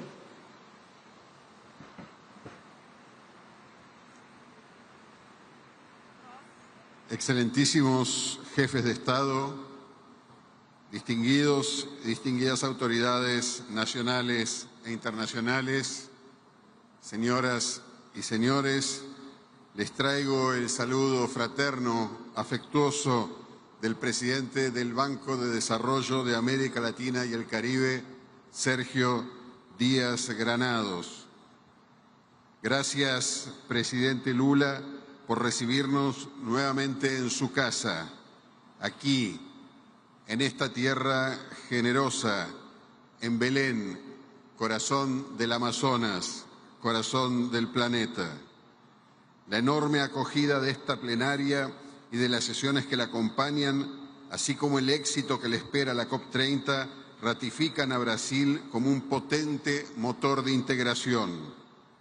CAF, el Banco de Desarrollo de América Latina y el Caribe, es la principal fuente de financiación al desarrollo de la región y vamos camino a ser el banco de desarrollo con mayor cobertura geográfica. Tenemos 57 años de historia y 24 países accionistas. Ese crecimiento sostenido está conectando los ecosistemas estratégicos de la región. Somos el Banco Verde y Azul de América Latina y el Caribe y lo demostramos con los hechos. Hace 4 años nos comprometimos a destinar 25.000 millones de dólares a operaciones verdes en un lapso de 5 años y ya hemos alcanzado el desembolso de más de 20.000 millones de dólares. Hoy, más del 40% de nuestro financiamiento es verde y hemos hecho de la innovación financiera nuestro sello institucional. Desde 2021, el banco ha crecido un 33% y sus aprobaciones se han duplicado. Pero debemos, podemos y queremos hacer más. Nuestros países socios nos han autorizado a buscar nuevos aliados. Podemos hacerlo y para eso podemos contar con mecanismos tales como intercambios de cartera, bonos híbridos o el uso de los derechos especiales de giro de los cuales somos tenedores autorizados. La puerta de nuestro banco estará siempre abierta en la región y fuera de ellas. Esperamos llegar al 2031 con una cartera de 90.000 millones de dólares. Al menos 40.000 millones de ellos serán de cartera verde. Excelencias, la COP30 plantea grandes retos y desde CAF estamos poniendo nuestra parte para contribuir a su éxito. Más ambición, más financiación y acción transformadora desde el corazón de la Amazonia, poniendo el foco en la adaptación y protección de la biodiversidad. En estos ejes tenemos metas a 2030 y alzamos la voz de la región en el contexto global. Les pedimos a ustedes, los y las lideresas globales, su respaldo para que la nuestra siga siendo una institución que crezca y nuestra región, que hoy los acoge, que hoy nos acoge generosamente con los brazos abiertos, siga siendo un territorio de esperanza y de soluciones globales. Muchas gracias.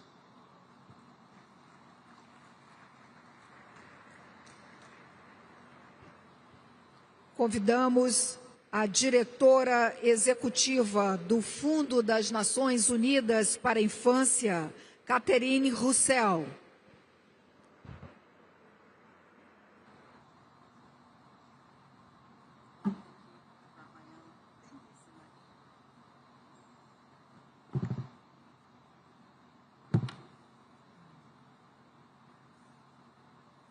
Excellencies, thank you very much for giving me the floor, and thank you to His Excellency President Lula and the COP30 presidency for convening us here in BELEM. Children today live in a world that is hotter and more polluted than the one we all grew up in. This crisis is at its heart a child rights crisis. Children make up 1/3 of the world's population and half of all people living in extreme poverty. Half the world's children live in countries at extreme risk of climate change. Because children are smaller, with less developed systems, they are much more vulnerable to climate change than adults are. The risks to children begin even before they take their first steps.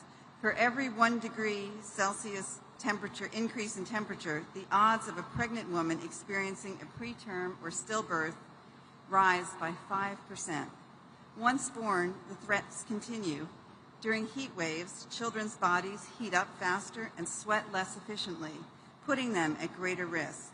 They also breathe twice as fast as adults, which means they inhale more polluted air.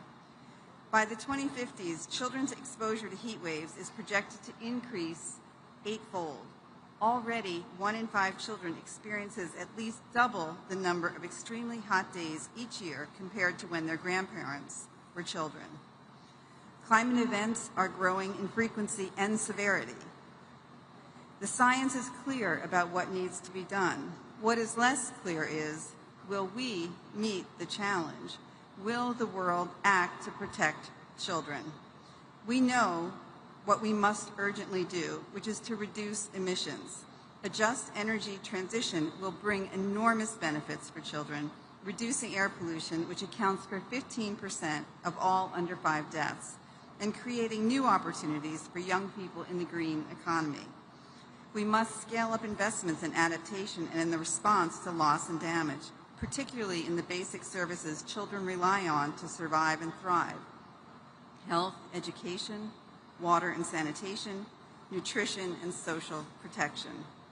UNICEF welcomes the growing recognition of children's needs in national plans and the COP process. Today, 70% of the nationally determined contributions include child-sensitive commitments, and 70 governments have signed the Declaration on Children, Youth, and Climate Action. We commend your leadership and reaffirm UNICEF's readiness to support your efforts. Children need and deserve a cleaner, safer planet. The question for all of us is, will we meet that challenge? Thank you very much.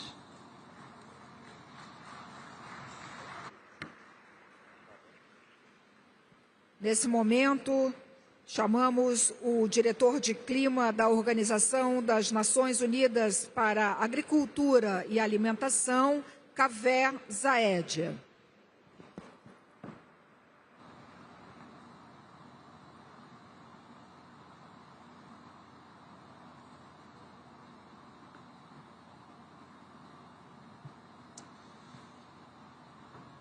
Excellencies, ladies and gentlemen, dear colleagues. Achieving climate goals will require a systems change, fast and at scale, as was made clear during the global stocktake at COP28. And at the center of this change is the transformation of global agri-food systems to be more efficient, more inclusive, more resilient, and more sustainable.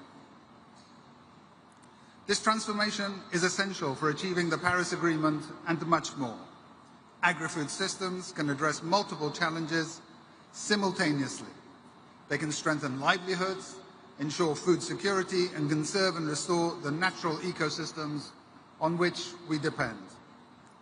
Without changing how we produce, distribute, and consume foods, our goals for addressing the impacts of the climate crisis or preserving biodiversity and food diversity and addressing hunger will not be met.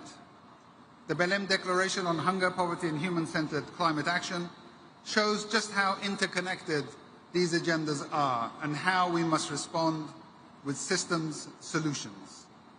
But science and experience shows what works. Well-designed agricultural interventions reduce emissions, boost carbon sequestration, and revive ecosystems, while ensuring food security and nutrition for the world's growing population. From the restoration of degraded agricultural lands to resilient crops and sustainable agriculture and livestock, we have the solutions that deliver across sectors. For example, agroforestry initiatives such as mixed crops help farmers earn higher and diversified incomes, as well as protecting soil health, pest control, and pollination. Here in the Amazon region, agroforestry projects are restoring degraded lands while supporting local communities, a triple win for biodiversity and food diversity, for food security, and for the climate. But of course, potential is not enough. Investment remains far below what is needed to deliver agri-food system transformation at scale. Despite an increase in critical agri-food investments by the Green Climate Fund and the Global Environment Facility, forestry, livestock, fisheries, and crop production together still receive just 4% of total climate-related development finance. For a sector that can deliver a third of global emission reductions, this gap is not only unequal, it is a lost opportunity. By overlooking agri-food systems, we are leaving one of the most effective pathways to low-emission growth untapped. Investing in sustainable and resilient agri-food systems, including forests, is one of the smartest choices we can make for climate action. And for the four betters: better production, better nutrition, a better environment, and a better life, leaving no one behind. Thank you.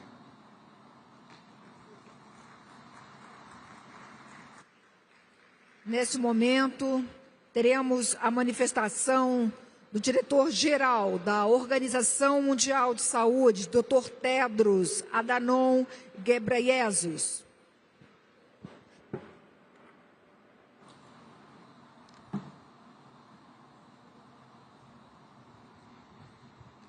Thank you, moderator. Your Excellency President Lula, Excellencies, dear colleagues and friends. WHO thanks Brazil for hosting COP30. Here in the heart of the Amazon, the lungs of the earth, we're reminded that healthy people depend on a healthy planet. If our planet were a patient, it would be admitted to intensive care. Its vital signs are alarming. It's running a high fever, with the average global temperatures increasing year after year. Its lung capacity is compromised, with the destruction of forests that absorb carbon dioxide and produce oxygen. And many of the Earth's water sources, its lifeblood, are contaminated. Most concerning of all, its condition is deteriorating. A sick planet means sick people. The climate crisis is a health crisis, not in the future, but now. It's already spreading disease, worsening malnutrition, displacing communities, and claiming lives through heat, floods, fires, and pollution. Health is the strongest argument for climate action. It's much easier to convince people of the need to protect their own health or that of their children than to protect glaciers or ecosystems. Both are important. One is a lot closer to home. We welcome Brazil's leadership through the BELEM Health Action Plan and the inclusion of health in the COP30 activation agenda. And we commend the Baku COP President's Continuity Coalition for Climate and Health, which is an important step to institutionalize health as a central part of COP presidencies. WHO is supporting more than 100 countries to build climate-friendly and climate-resilient health systems through the Alliance for Transformative Action on Climate and Health, or ATTACH.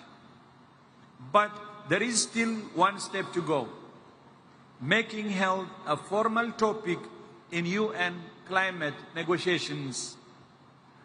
It's also worrying that health-specific climate action remains severely underfunded, capturing only 2% of adaptation funding and 0.5% of multilateral climate funding. So our call today is simple. Put health at the center of every climate decision. Direct climate finance towards protecting lives and livelihoods. And recognize health as a measure of climate ambition and success. Because there can be no healthy people on a sick planet. I will repeat, because there can be no healthy people on a sick planet. Obrigado. I thank you.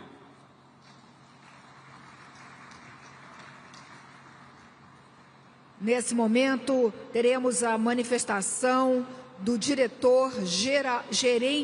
adjunto do Fundo Monetário Internacional, BOLI.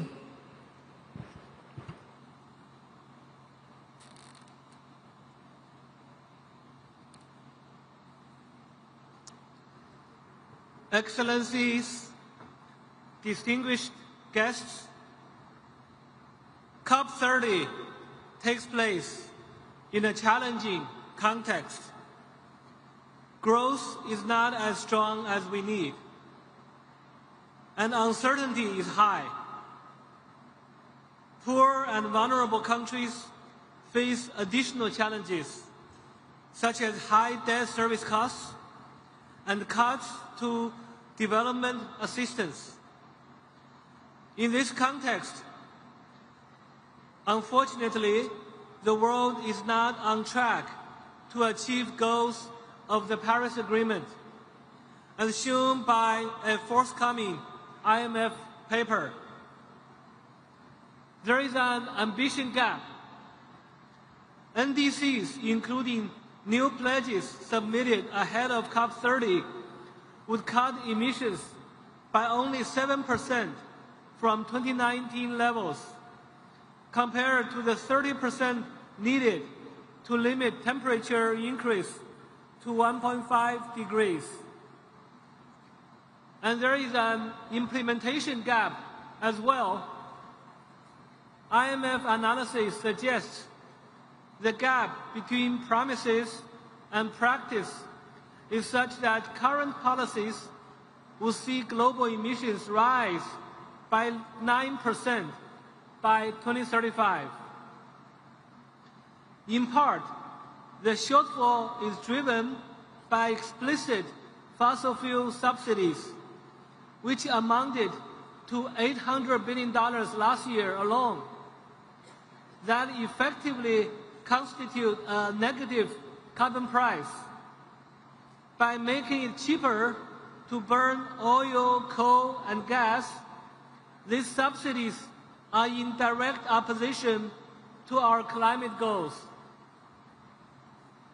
Putting emissions on a path compatible with the Paris Agreement would entail significant macroeconomic shifts.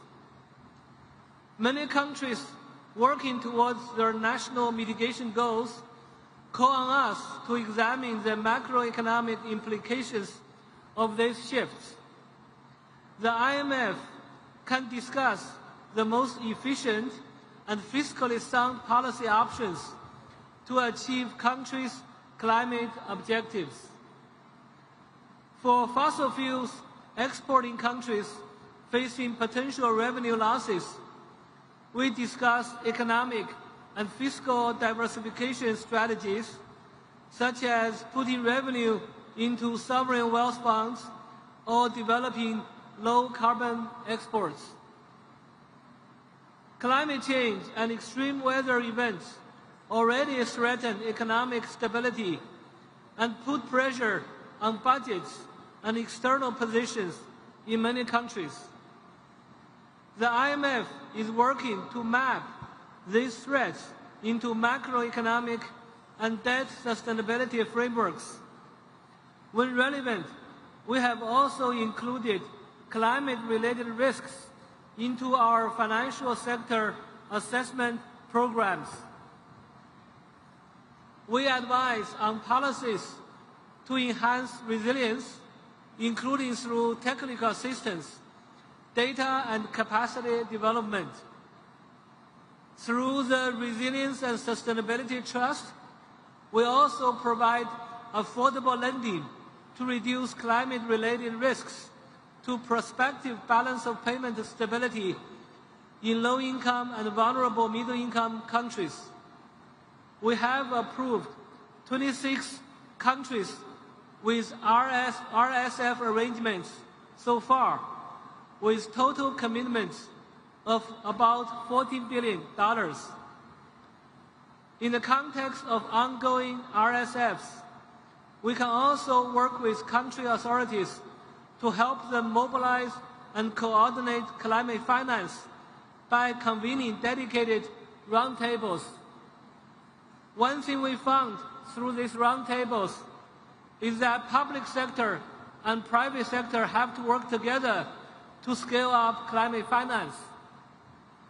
Public sector has to assume more risk by providing equity investment or providing guarantees as a way to de-risk for the private sector. And private sector have to be innovative and also look through short-term fluctuation for long-term gains and long-term profitability. Thank you.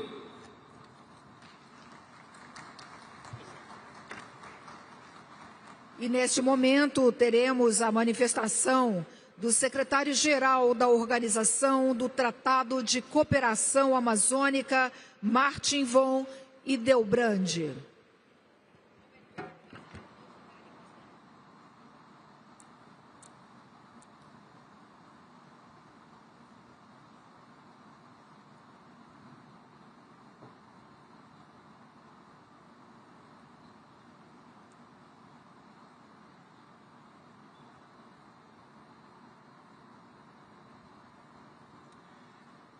Excelencias, distinguidos delegados, muy buenas tardes.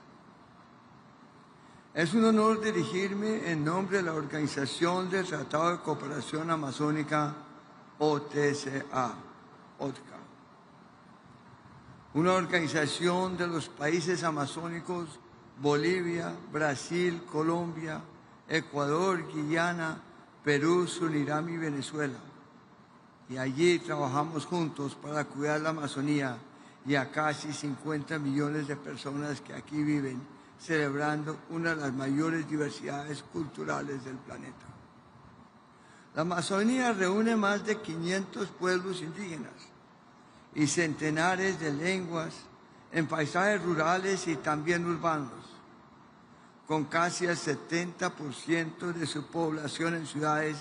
Es una región plural, contemporánea y en permanente cambio.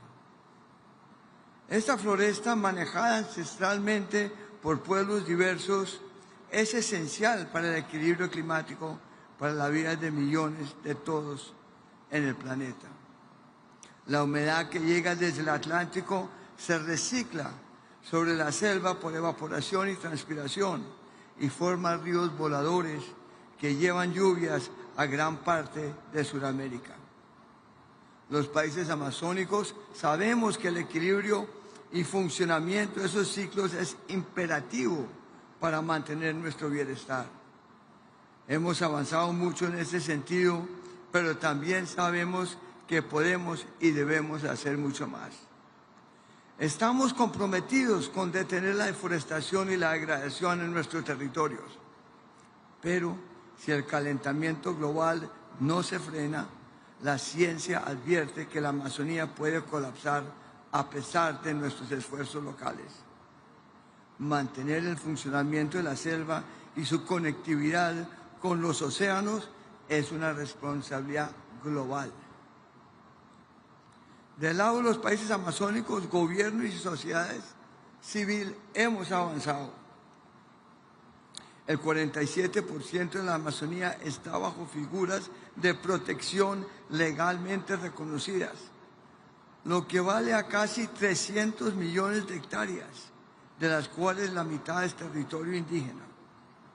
Estas cifras representan un logro extraordinario, fruto de la cooperación y del compromiso regional durante las últimas 3 décadas.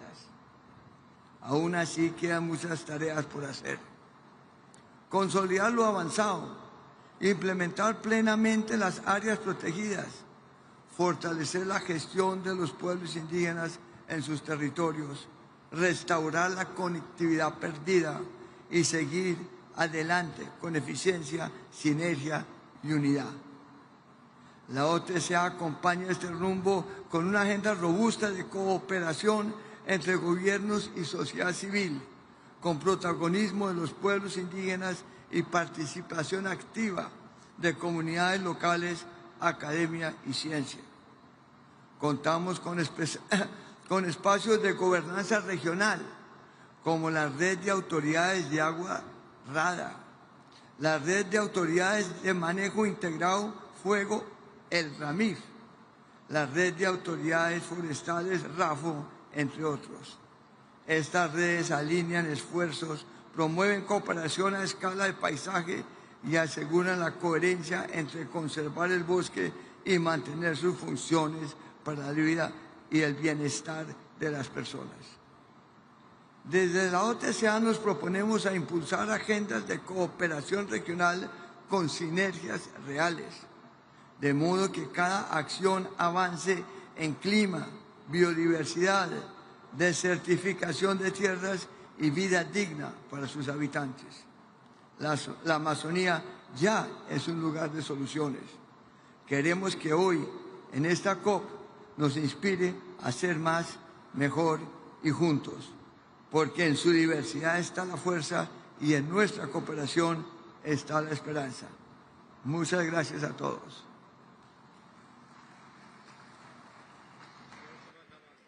Neste momento, convido para a manifestação o diretor da Divisão de Mudança do Clima do PNUMA, Martin Kraus.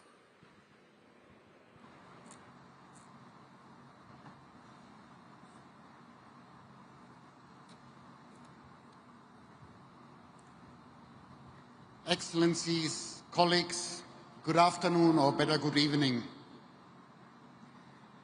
The new NDCs have made a slight difference to global warming predictions, but not enough of a difference.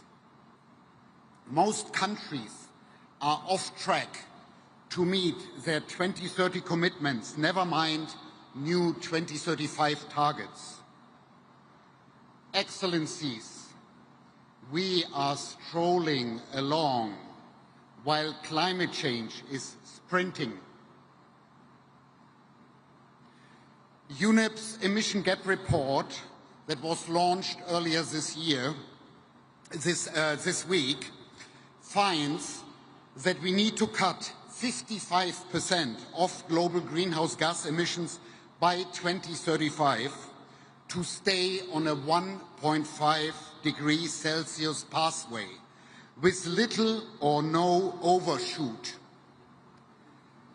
The size of these cuts, the time available, and current political trends means that temperatures will officially exceed 1.5 degrees Celsius. And that is very likely to happen within this decade.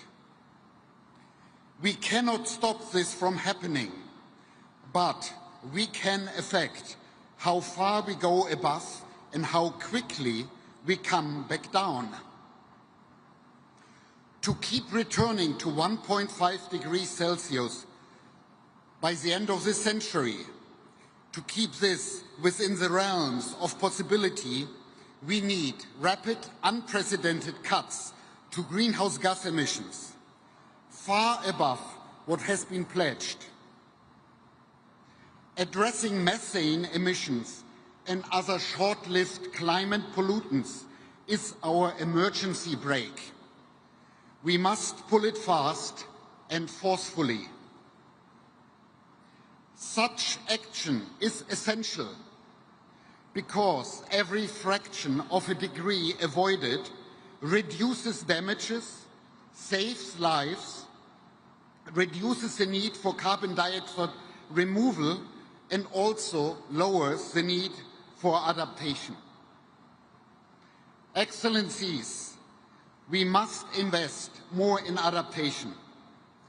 UNEP's Adaptation Gap Report, which was launched about 10 days ago, finds that developing countries will need over $310 billion in adaptation finance per year by 2035. And that is 12 times as much as current international public adaptation finance flows.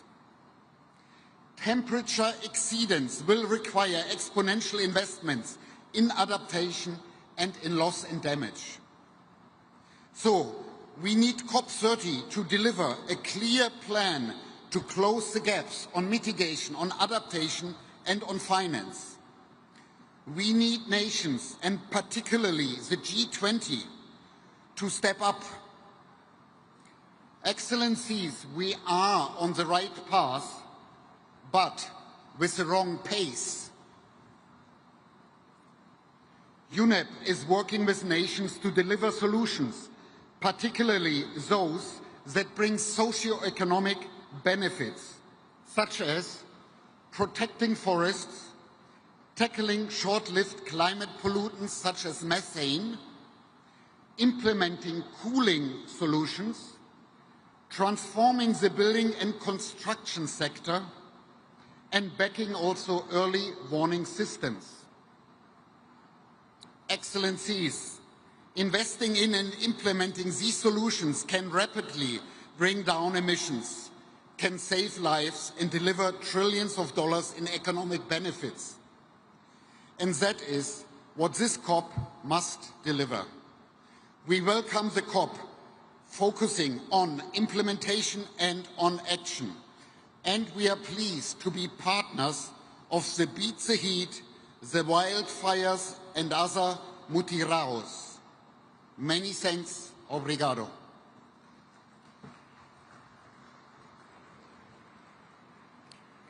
Convidamos a diretora executiva do Fundo Verde do Clima, Mafalda Duarte.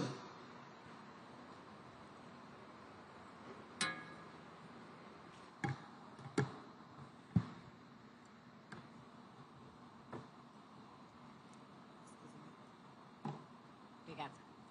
Excellencies, colleagues, caros amigos brasileiros, let me begin by recognizing Brazil's leadership and thanking President Lula and the COP30 presidency for bringing us together here in Belém, no coração da Amazônia. Standing at the heart of the world's largest tropical forest reminds us what's at stake: a stable climate in support of human prosperity, resilient ecosystems, and the dignity and inclusion of the people and communities who depend on them. We commend the presidency for establishing the 4 leadership circles, which have created new bridges across ministries, financial institutions, civil society, indigenous and traditional communities, political leadership, and cultural sectors.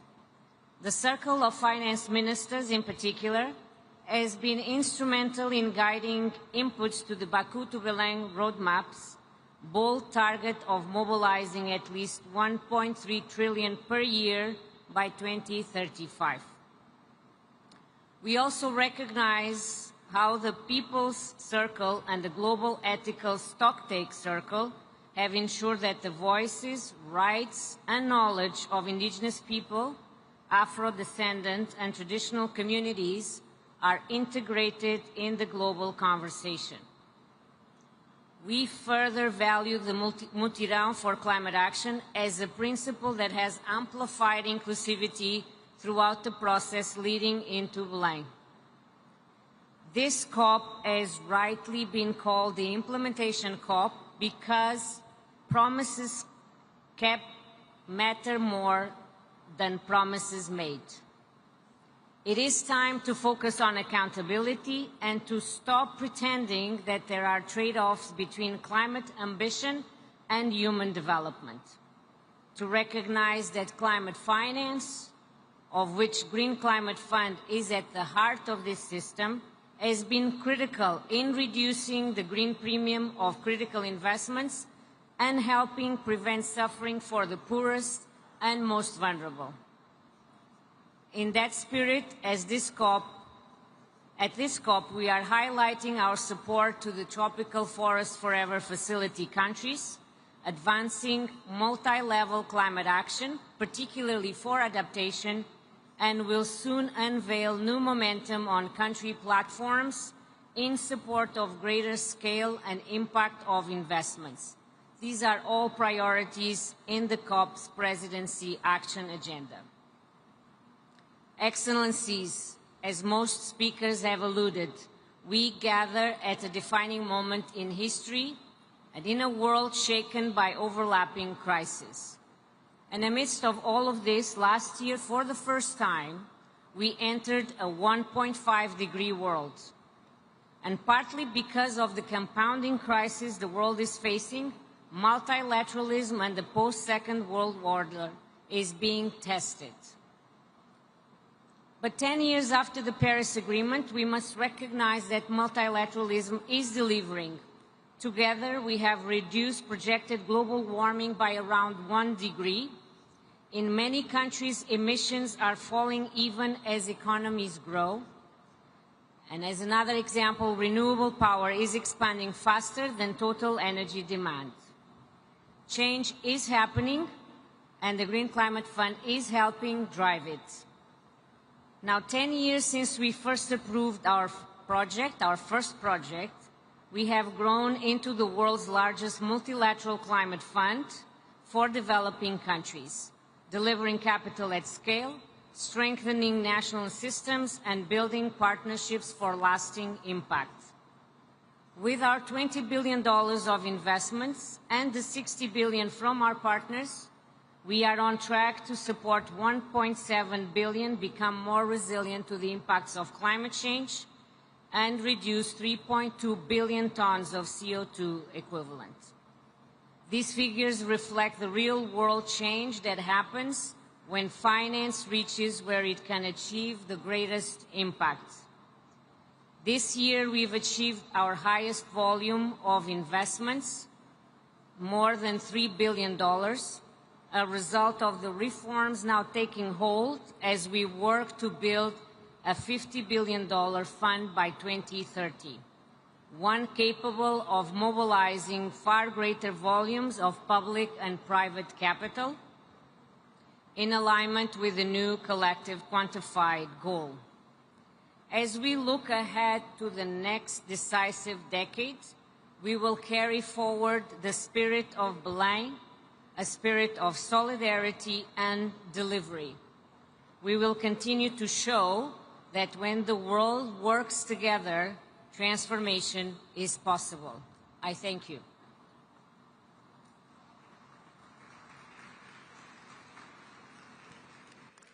Neste momento, encerramos a plenária da Cúpula do Clima de Belém.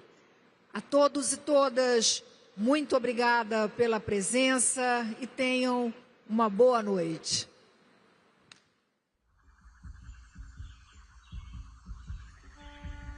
A Amazônia não é Eldorado. Seus rios voadores irrigam o céu. Suas árvores sustentam o pulsar do mundo. Seus povos carregam saberes ancestrais, respostas para agora e para o amanhã. Aves, peixes, plantas, solos, águas são nossos parentes mais antigos. Divindades que guardam o segredo do renascer. Este corpo-território reflete verdades do mundo. Neste mundo de águas, culturas se encontram, eclodem. O futuro nos interpela. Belém, Mairi, território ancestral. Essa é a COP da verdade. Defenda a vida.